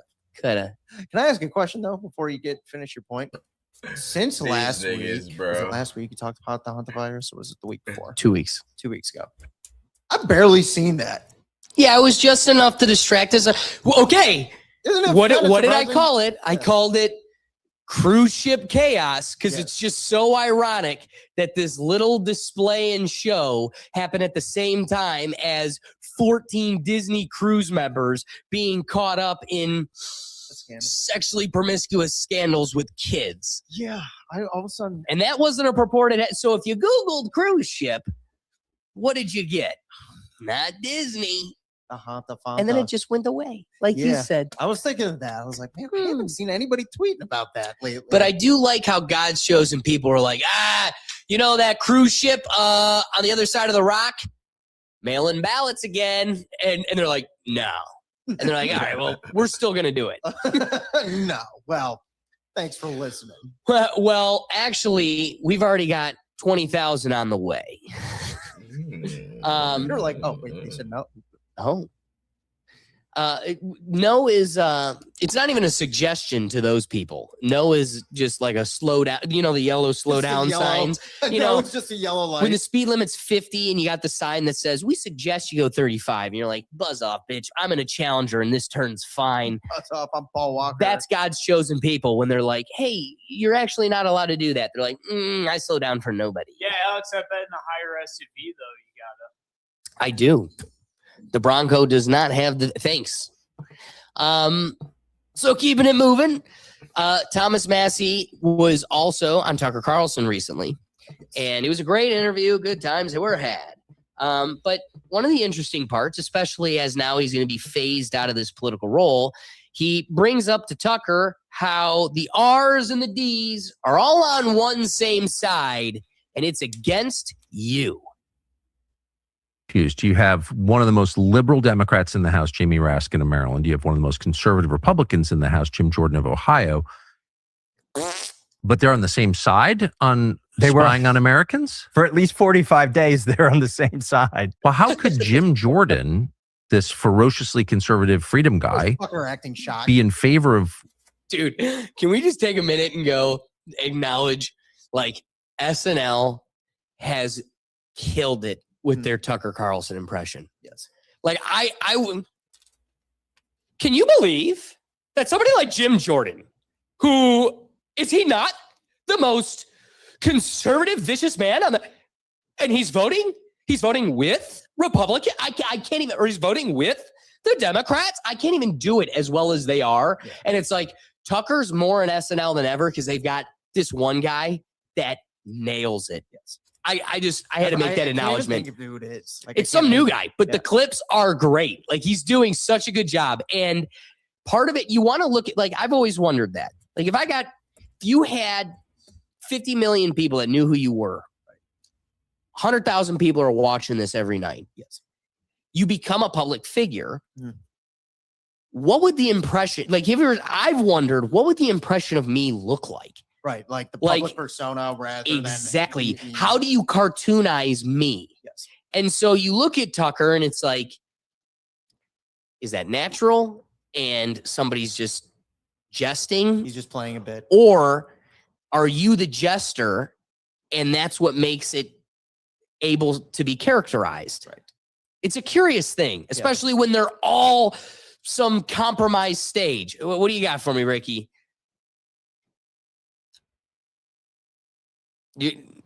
Are you gonna show it or before he froze? Remove other me. Okay, there you go.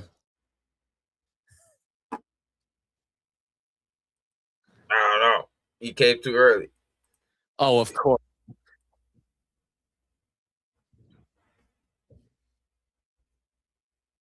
It sits back like him too.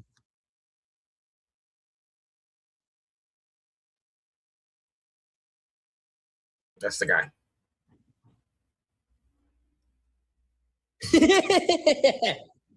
I gotta say, ever since they got humbled with like your liberal propaganda machine isn't working anymore and they had to pivot back to comedy, low key, it's been kind of good. Yeah, I mean, it's been kind of good again. Yeah, they've been hitting. They've been hitting it, dude. Isn't that what everybody asks though? Is like, get away from that hardcore. Get away from the politics and make me laugh again. Yeah. And they started doing that. And if you're gonna not even just political, like political isn't bad. They just lead too hard into every segment. Well, and I think what plays in their favor is I don't necessarily believe they've gotten entirely away from their bias. It's just that this administration's characters are so severely like cartoonish. Like when Aziz Ansari can come on and make fun of Kash Patel. When what's his face that you just showed from the night their nighttime news, the weekend update. Whatever his name is, Pete, whatever, who's married to Scarlett Johansson, that guy we just showed. You've got him playing Pete Hegseth. You've got like there's so many characters that even the Republicans themselves know. Let's laugh at them. There's things to be there. The door is open to laugh at. It's easy to punch down on both sides. Yes. And well, even now, I don't think there's anybody on the left they're punching down on, but it's because there's no one to do that with. Whereas, give it 6 more months. And when they have the House majority, and now we've got a different Speaker of the House, when the whole thing shifts again, then, let's see if they're willing to play both sides again. I don't know about that, but it's like I'm thinking in my head, it's like who would you punch down on the left right now? Like AOC. And it's almost like she's not even cartoonishly funny. She's just more like, oh, okay, right. This isn't like Hegseth, Aziz as Kash Patel. I mean, that's a pitch. That was so perfect cast. Like that's a perfect casting. You could easily nail the mannerisms. Yes. Yeah. Yeah, I know. So they've been doing a great job. But yes, as we'll acknowledge, Tucker talks funny. Americans without a warrant. Well, the president told on Americans without free. Back to his inquiry. It's not even. Well, how could it's like Tucker, these things too, and you ask these questions, and I get why, because he wants to promote the conversation and kind of move it along too.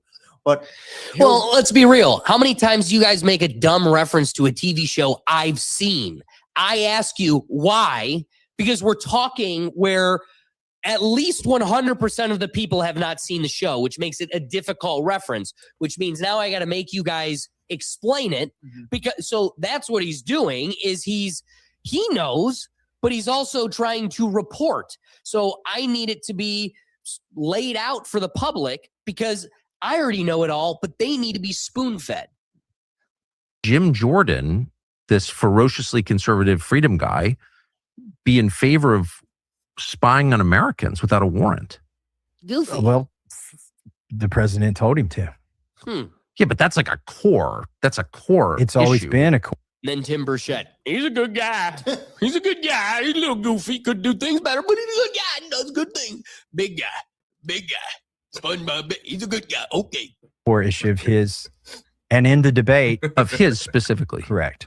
It was a condition of being on the Judiciary Committee when I joined. Like, you had to believe that we needed warrants on FISA, or you couldn't be on the Judiciary Committee that he chaired. That was like the first interview question when you applied for Judiciary That the Committee. Constitution's still real. Right. And particularly with FISA 702, this particular program. And he battled last Congress ferociously to get warrants. And it came down to a tie vote where Mike Johnson was the deciding vote. And I don't know why, again, because Biden was president, but enough Republicans voted to let Biden have the power to spy on Americans without a warrant. Because a lot of that information, that intelligence that's spying on Americans goes directly to Israel, like fact. Absolutely. Right. So that's what this is really about, is do we allow a foreign country to spy?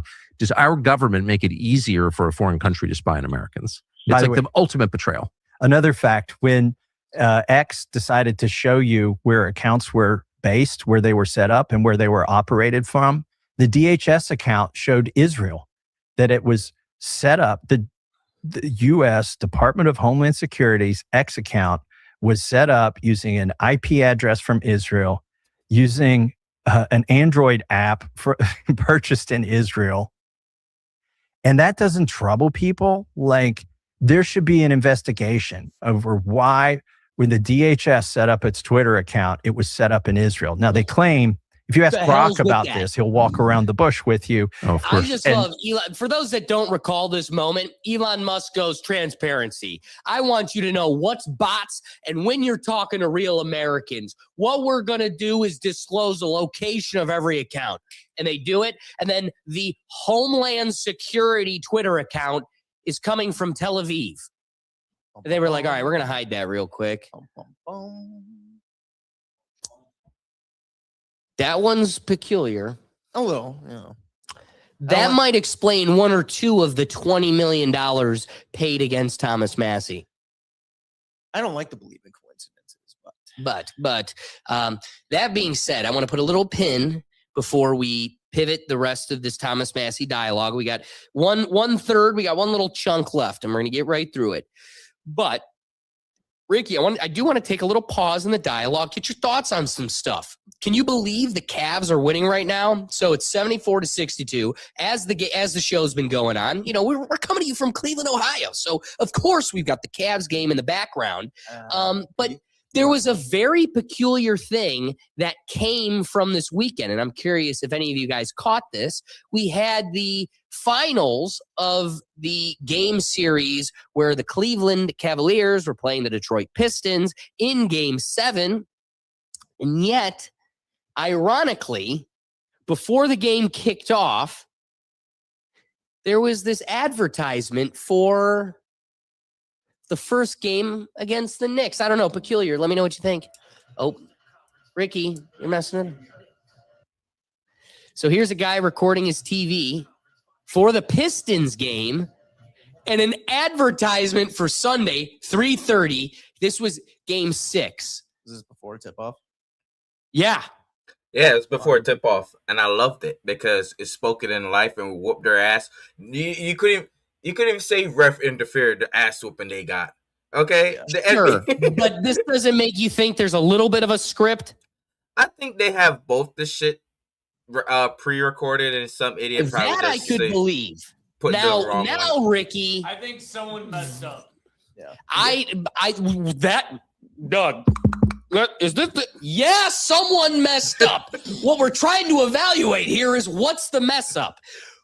I've got hope with Ricky's point that maybe they make multiples. They definitely had it all pre-made, and yeah, hold on, Doug. That's super easy for a content consumer to say. All Doug does is consume the content. Never once made the content. And the bigger point I want to make here is how doggone hard it is to make a very generic graphic like that. Like, yeah, to the layman, that looks super generic. It's just 2 logos coming in, like that's a lot of editing. And I kind of agree with Ricky that yes, your video editing software likely could make it easy to plug and play logos and the text. So they probably do make multiples, but I don't know. My heart says that is so much extra work across the playoffs that again, we spoke about how for every game 4 closeout, a sweep, the boardroom goes, that cost us tens of millions. So they're leaving money on the table. So there is a incentive by the millions to extend these at least a game or 2. So I'm of the impression where if that's the mindset is I have to maximize profit for the shareholders. We need to get as much money as possible. Dude, those graphics ain't cheap. You're going to be paying double just in case the other team wins in a league that we all know you're manipulating to some degree. Oh yeah, you're going to have both ready. You're going to have a Detroit Pistons versus New York, and you're going to have a Cavaliers versus New York. You don't want to do it then and there. But now you've got the Cleveland Cavaliers. Who'd the Knicks play? The Hawks. All right. So now you've got the Cleveland Cavaliers versus the Hawks. You've got the Detroit Pistons versus the Hawks. Now you've got the Knicks versus the Cavs. You've made 3. You've made 3. You made 2 because. No, you did. How'd you know the Hawks won? Because they got swept like a week ago. By the time it was played, but not by the time it was made. That's what I'm trying to tell you guys. This wasn't made the day it was shown on TV. This is made in advance, probably a couple days. It probably was made after Game 6 for both teams, for Detroit and Cleveland. That's the last 2 teams in the Eastern Conference Finals. Now, if it was the first round and that shit dropped, then I'll be like, yo, but this are the last 2. This is Game 7. It's on Sunday. We made 2-1. It dropped. That's what made this so weird. Because we're supposed to spank that ass. Yeah, well, let me. I feel you on that. So Anthony, I thought it was Game 7. All that does is confirm that it's Game 6 because look, us to win and we lost. Sunday at 3:30. Game 7 was on Sunday. So we're supposed to win this the was Friday. Made well ahead of that. So if they were rigged, then we were supposed to win Game 6 and be ready for Sunday. Then. That's not what I'm saying. I'm saying it's rigged and that wasn't supposed to be played. That we're going to Game 7 and we'll play it after Game 7 and somebody accidentally played the promo file that's supposed to come after the fact. I'm thinking Game 6 wasn't rigged. Anyway. I just wanted to get your thoughts. Interesting thoughts. I mean, if that was the case, I think they would have made sure LeBron at least won 1 game in a series. Here's what I'm going to say. In defense of it all, great point. In defense of it all, though, if this thing's rigged at all, I find it very hard to believe the Cavs are winning 79-64 the first game against New York. Like, if there's a rigged favor, it's in the favor of New York. We were supposed to get walloped, and I've been monitoring it the whole show. We've been solid. Yeah, it's been a pretty. The past couple years, it's been small teams in the finals, small market teams. So yeah. But Cavs are a bigger market than people let on. Like, that's a huge viewer market. People love. We're an underdog that gets attention. It's just that's true. But if they could have Lakers, LA, and Boston, LA, and New York every year, they would do that shit. You're right. They've lost their momentum, though, the big teams. So let's close out the Massey thing with one more clip. It's going to transition us a little bit here to the final little chunk I got for us, which is here's Thomas Massey, also on Tucker, as we mentioned, but he's talking about now another thing that makes him such a criminal against this administration, even though they ran on its disclosure. What is the classified file? It declassified the least transparent administration in history, the 45th and 47th president of the United States. That's right, Big Bird. I didn't know Muttley was in here too, but we're going to get to that. Anyway, what also makes him a bad guy is that he kind of disclosed some of this stuff to you. Talking about that experience with Tucker, he really shows the pressure that these representatives are under, and hearing a little bit about Lauren Boebert's experience will kind of make you worried. At least it made me worried. Taking on those threats, Lauren Boebert, they took her over to the Situation Room, right? Like, this is where, if they're trying to kill or capture Osama bin Laden, this is where they are at the White House. They took her into the Situation Room and tried to whip her into taking her name off of the discharge petition. Over Epstein. Over Epstein, yep. And then the president vetoed a bill that would have brought water to a large portion of Colorado.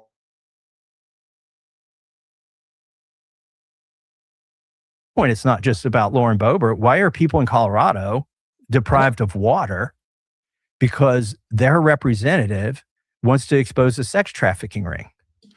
I mean, none of this makes any sense at all. I guess. Pretty peculiar. Now let's make that transition. One little piece, of the people that Trump is willing to defend, not these crooked, evil Thomas Massey types, but the ones that are good, the right-hand men that you need next to you in the Oval Office, like Howard Lutnick. One of the things we didn't get to talk about on the show, because we just really weren't presented an opportunity, that came about recently within the past 2 weeks, was Howard Lutnick's secret, with no cameras or recording devices present, his testimony in front of the Oversight Committee of Congress investigating the Epstein situation. They had a few questions for him. So he got to walk into the Situation Room, not literally, but the room of the committee, ready and willing, excited to press him. Here he comes in with the shit-eating grin that he never is missing, laughing at you in your face. But it was exciting that, we finally got to have one of the evil villains at the helm put under pressure and forced to kind of address what's going on. We weren't able to know. It was all secret. It's all hush-hush behind closed doors. And so in lieu of that, all we really got is the takes from the Congress people, the committee members, as they got out of the interview or out of the deposition. So first, I want to go to Representative Combe. Here's his thoughts.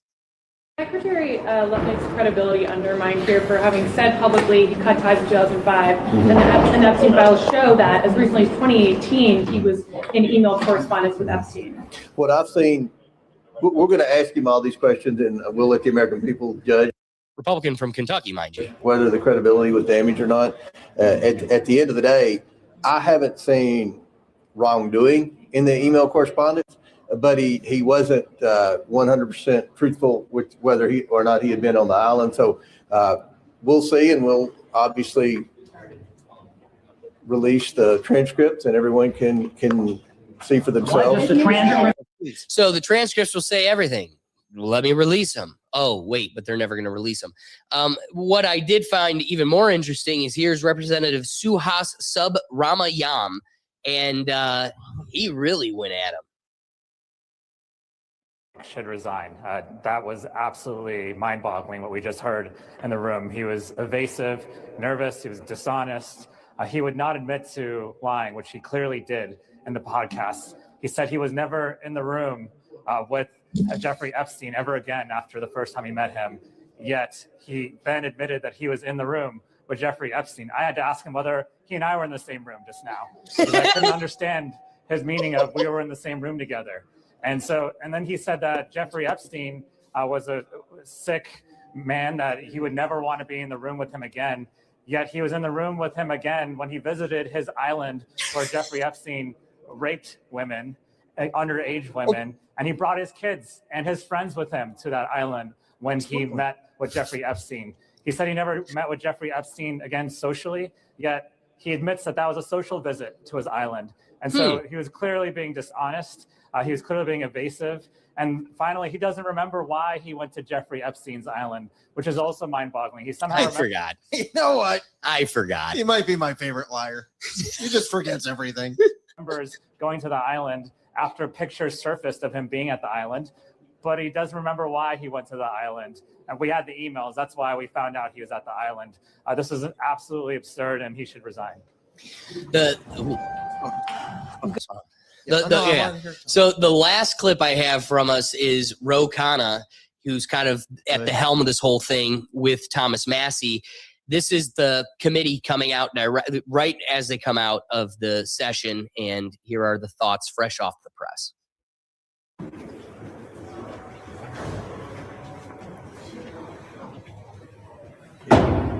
Say that guy's name 5 times. Well, now we know why that interview was not videotaped.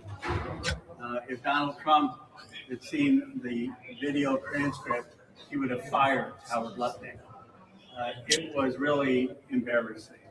He was asked very straightforward questions about whether he regretted misleading the American people. I mean, he said that he would never see Epstein again in 2005. And everyone knows that he took his wife and kids to see Epstein in 2012. And yet it was just contortions and lies and no acknowledgement that he misled the American public. And if you saw the exchanges that my colleagues had with him, you would see he made a farce of the English language. I mean, he was trying to define I as if it's almost like if he had survived, we'd have answers. Yeah, that'd be crazy. You know, crazy. What do you mean he did? Well, unfortunately, he unalived himself. That what he really meant is that he would not see Epstein alone, but be totally fine with having his wife and kids see Epstein. It made no sense. And then he's raised even more serious concerns about the investigation.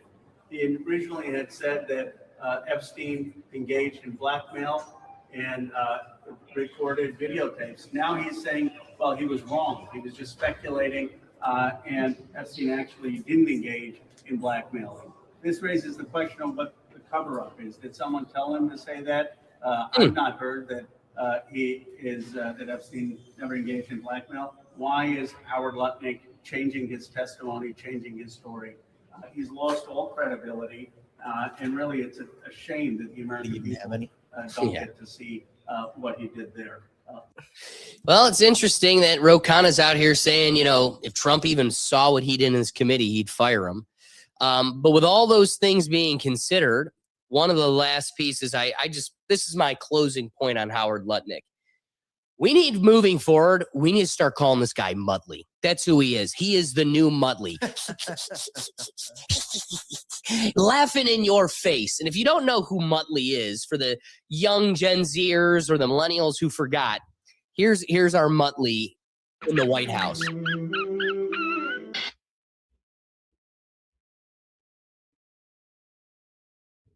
Yeah. Good one. I like that. Well, I've been doing it under my breath every show. When I make fun of him, I'm like, yeah, no. Yeah, no. Well, like what's funny is, so now anytime you see him, when the president, I did the laugh. Exactly, dude. He's laughing at the worst times. I don't know. Trump's talking about 9/11 and how, oh yeah. Give it a second. Oh, he's gonna do it again. I don't know. I could ask you that question. I don't know of it, but I. It's like if anyone's watched One Piece. No, stop. You already have one on the screen. He just doesn't get it. He literally cannot get it. That being said, One Piece Giants. It is funny. Check out shill political talking piece. Patrick Bet David forced to really be like, yeah, he literally, you know, we're shills for the administration, but this is a little peculiar. I'm gonna joke about. So here, I think this is it, Rob. If you want to play, yeah, watch this. Some kind of gathering of top advisors this evening to talk about how to respond to the Epstein situation. I don't know. I could ask you that question. I don't know of it, but including fake news, want to keep something like that going. But credible information, I don't know, guys. We're fans of Lutnick. Big time. We're fans of, the work that he does. But what do you look for when you play poker against somebody for 6 hours? You look for what? A tell. Maybe laughing is his tell. Maybe laughing is his tell.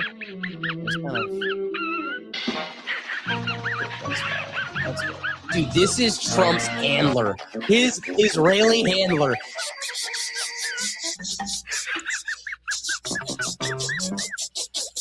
I made out like a bandit on 9/11. I wish I knew the name. I wish we knew the name of the guy who does the laugh, like the actual laugh. I wonder if he's still alive. Oh, I'm gonna trust me. My voice contortionism. I am going to be spending so much of my unconscious free time mastering that laugh just for the sake of this show. Yeah. Doug, that ain't it. It's pretty close. It's not at all. That's a silly line. As of right now, you do a good bruschetta. Douglas Murray. Douglas Murray, you can't beat. Alex Jones.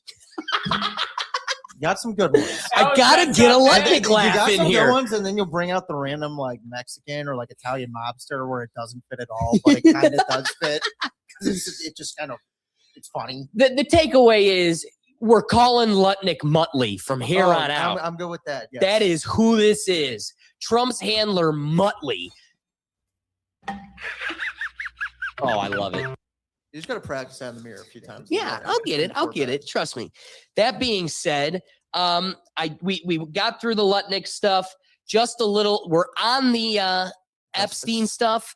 So I just got a couple extra updates on the Epstein stuff before we totally close out today's episode. We got to keep that going. We All can't. the distractions. It's the most transparent administration of all time. They even got Big Bird. So, of course, Big Bird. Big Bird. Big Bird, love kids, that's okay. Big Bird. Big Bird. Anywho, who's singing the songs? Closing things out, did you see what was put up in New York? You had to have. Even if you don't know it off the top of mind, as soon as I say it, you're gonna go, oh yeah, I saw that. This was amazing. One of the coolest things an artist in New York did was he took the time to print off all 3 million EFTA exhibits in the Epstein files and made a museum library. Like to have all of the released Epstein files in one place, more than 3.5 million pages printed and bound into books inside the Donald J. Trump and Jeffrey Epstein Memorial Reading. Yeah, protesters. Yeah, no, Soros is like, get it. Drop off the pallet of bricks. Not to be that guy, but I wonder how long until that happens. Not long. DOJ didn't follow the law, right? They failed to redact names and identifying information of survivors and victims. And they did redact names of co-conspirators. So each of these is about 5 pounds. If you take all 3,437 volumes, it weighs about 17,000 pounds. So if we read for 24 hours and we cover 2 pages a minute, we will read about 3 of these books. This much, this, and this. That's 24 hours of reading. So in order to get through all of these books, we would need to read for more than a year. What we wanted to do in the middle of all of this evidence of crimes, provide a way for us to think about and center the victims. We have 1,400 points of light, one to represent each one of the victims and survivors. We put together these 3 timelines. The Jeffrey Epstein timeline across the top, which are all of his allegations. The Donald Trump timeline along the bottom, which are all of his allegations and crimes. In the middle, all of the times. Well, can I just address, I've said it enough times as somebody that watched Candace through this whole Charlie Kirk situation and everything else. What's more of a psyop? Some dude took 3 million EFTA exhibits and made a library and a timeline. Candace has the whole world giving her tips, and she's like, yeah, 9 months later, I'm still working on the timeline, just trying to perfect some things, but I'll get it to the public so we can all work these things out. He's made his straight line right here. Yeah, this guy's like, I've got Epstein's timeline, Trump's timeline, and everybody in between. Speaking of Candace, off topic real quick, but I thought I saw a screen cap. I didn't look into it if it was real or not. Did she have Hunter on?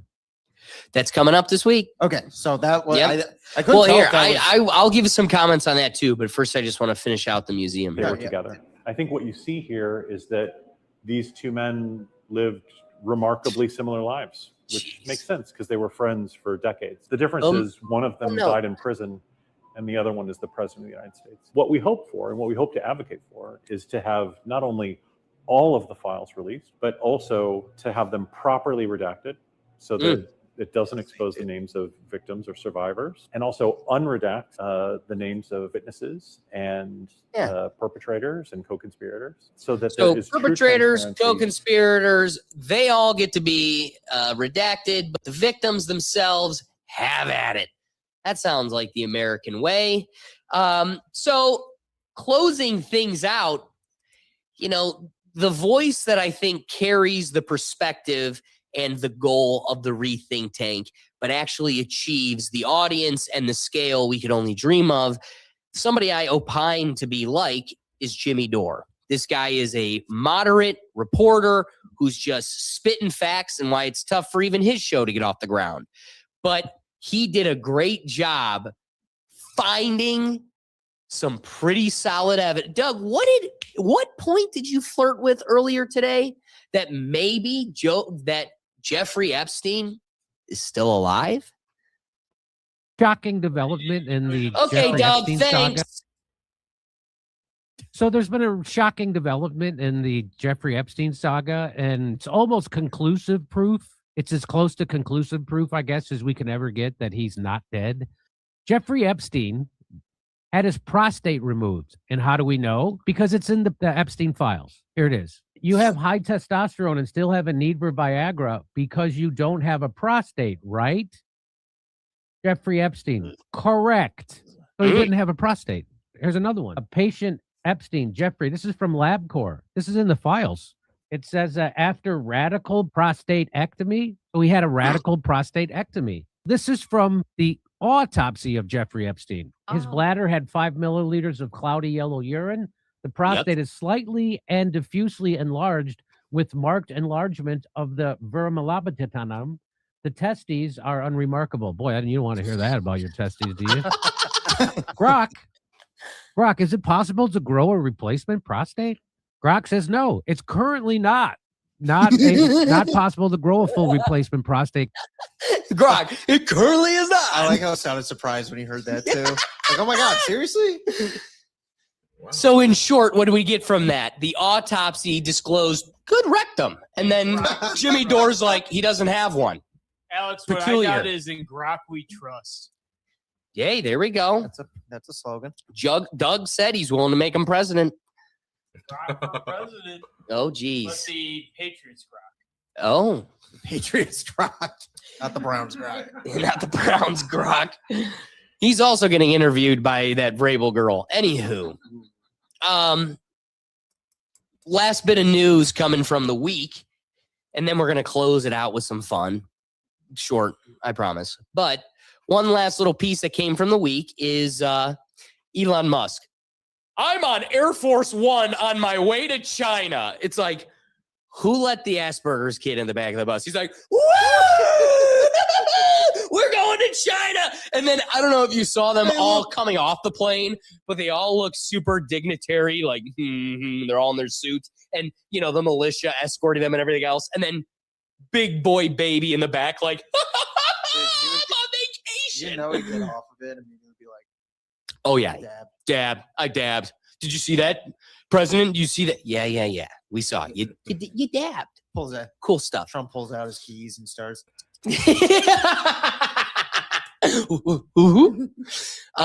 So has a laser pointer and leads him up the ramp.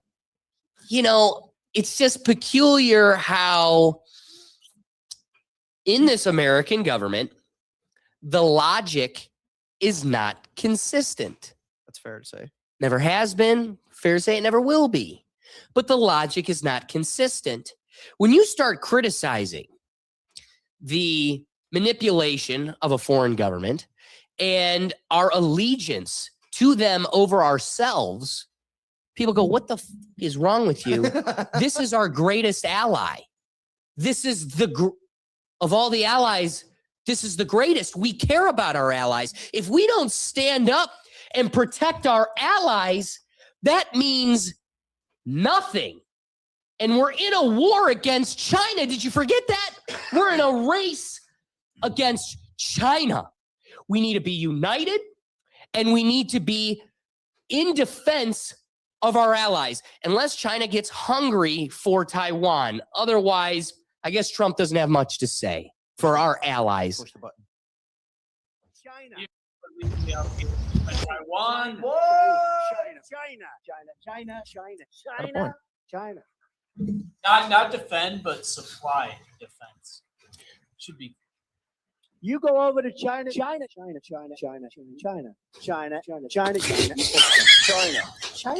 love them. China. Big guy. Big guy. China. I have to Big have guy. my China. China. There's a lot of Chinas. I could have kept that going. It was there were so many China. That's our president. That's our guy. And then on the global stage, hey, you know that ally you swore to protect and you're like invested heavily into, and like the whole Cold War against China is over that battle against that ally called Taiwan. Did you guys talk about them? How are your talks, sir? It's great. How are your talks, sir? It's great. Did you talk about Taiwan? Great place. Incredible. China is beautiful. Did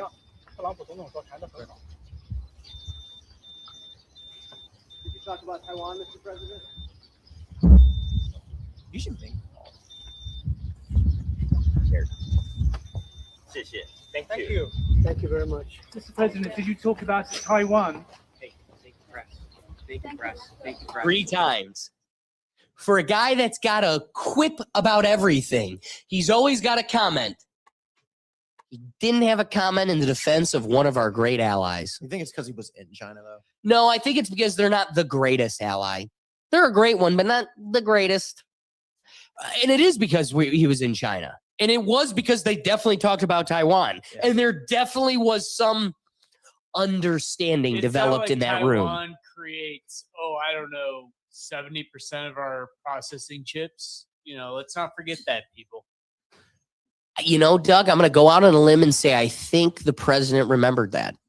I'm just saying, let's not forget that, people. Right. And something was negotiated. Some sort of understanding was developed in that room, and we won't know. It will go unacknowledged because this is the most transparent administration. That being said, I'm going to close out our whole political scheme here with Owen Schroyer, who's like us, another voice that's shunned because sometimes truth hurts, but he really puts our entire political and governmental landscape in the perfect view. So let me explain how American politics works. The donors and lobbyists buy our politicians. Our politicians then have to work at their behest and have to do what the donor class and the lobbyists want them to do. The problem is the politicians don't want to be hung for treason. So they have to come up with an excuse for the things that they do that otherwise would not be popular or not make any sense at all. So they come up with excuses like, ooh, that country over there evil, we must go to war. Or they come up with excuses like, ooh, this virus deadly, you have to mandate a vaccine, take an injection. See how it works? See how it works? It's the donor class that we're really being represented by. So of our final pieces here, I'm going to close out our episode, but there is just one final bit I wanted to bring into today's episode. Thomas Massey is the real Clancy. We got to get a little 21 Pilots here at the end because for those that aren't fans, let me tell you, they're closing out there. We've been kind of integrating 21 Pilots into our show. We want 21 Pilots to host the Super Bowl halftime show. We also are calling for Fortnite to finally give them some skins.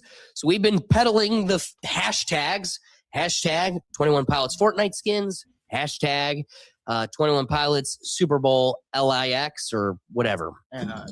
We'll get back to them. Super Bowl period. But for those that are unfamiliar, the whole story has been a fight of a rebel getting the people rallied against the evil bishops that are controlling our world. Thomas Massey is one of those Clancys. And so I thought this was kind of a good hand in hand for our show. But a really cool thing as this Ohio band is closing out, they've closing out the story, they're closing out their tours and kind of bringing the career to a close. Not to say that they're done making music, but when they do, it'll be a whole different thing. Well-earned break. A well-earned break. And so the grand finale was announced this week that they're doing a super show, their longest set, and a big farewell to the story and the fans at the Horseshoe at Ohio State in Columbus, because they're from the Dayton area and claim to be, from Columbus. So with all things considered, it was funny in the lieu of the hype and kind of bringing up some marketing for this new tour or this new show. Josh Dunn was on a podcast, and I just wanted to, we talk about AI all the time, and Josh Dunn had some, it's Josh.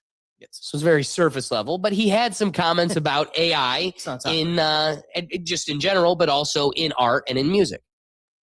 AI. I feel like it scares me. It is a dangerous realm we're getting into with supercomputers and learning technology. It all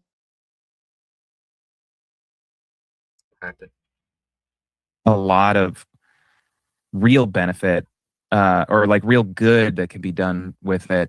I also don't want to sound like an old man here, but I'm sitting here right now with kind of relatively minimal, but enough setup to I recorded drums for our whole last two records right here, and I feel like I've got all the tools that I need to do that. I think with our favorite records and our favorite songs and albums, it's just so full of micro decisions that are made by humans and big decisions. It's like, man, the tone of this guitar might have taken 3 days for somebody to get, perfect for a chorus of a song. There's songs that, I recorded 3 different drum sets in 2 different rooms for one song.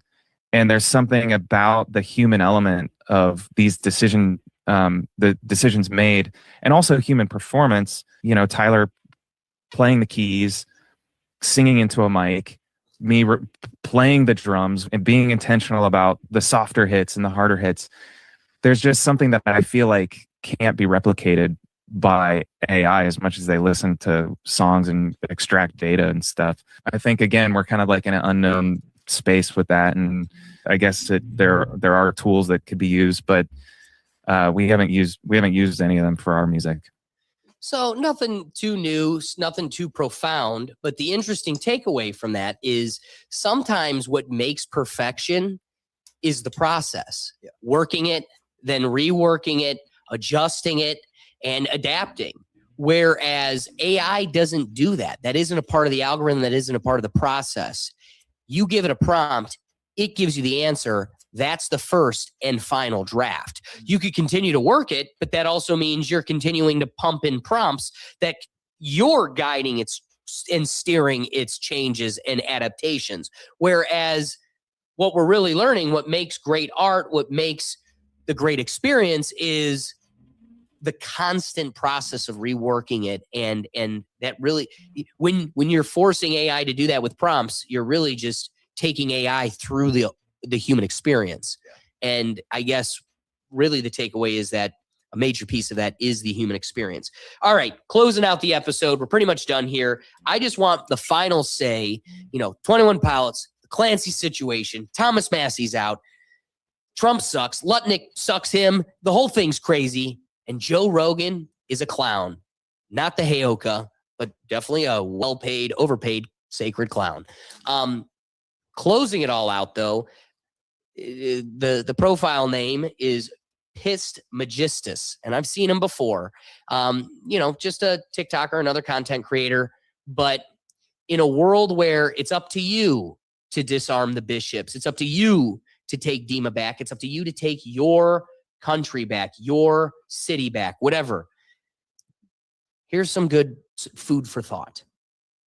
That what you're rebelling against is a homicidal, genocidal, pedophilic collection of war-profiteering sociopaths who have hijacked society's power structures from within and are weaponizing them against all life on Earth for personal gain. So, you know, respond accordingly. You get what I mean? Like, this is not just a problem of like, oh no, the wages are too low, or the prices are too high, or the tax system is inappropriately balanced. This is a homicidal, genocidal, pedophilic collection of war-profiteering sociopaths who have hijacked society's power structure from within and are weaponizing them against all life on Earth for personal gain. So there should be like a measured, responsible, appropriate, proportionate amount of outrage. You mean voting and saying please isn't the answer? Ah, shucks. Who's the real goofball? Any wrapping thoughts on the whole? I mean, we've thrown a lot out of today's episode, but any wrapping thoughts? Nothing profound, considering we touched on a lot of wide variety, other than just be an authentic self and kind of make sure you're keeping your ear to the ground as best as possible. Vote with what you feel is morally right at this point. Sure. And that's tough to figure out. So, I mean, that could be the goal, but, you know, we're not always going to get it right. Ricky, any wrapping thoughts? And then we can close it out. I did, though, my guy Will. Yeah. All right. So, Ricky, we're closing out today's episode. Tell the folks where they could find you. We appreciate you joining us as always. Just Another Day TV. Catch us. And here, bro. We be here. Summertime. Have a good time. Peace in the Middle East. That's right. Guys, we appreciate you joining us. If we made you laugh, if we made you think, the best thing you can do to support this show is like the episode and be sure to share the link. If you liked it, then someone else you know will too. We're here every... Just Another Day TV.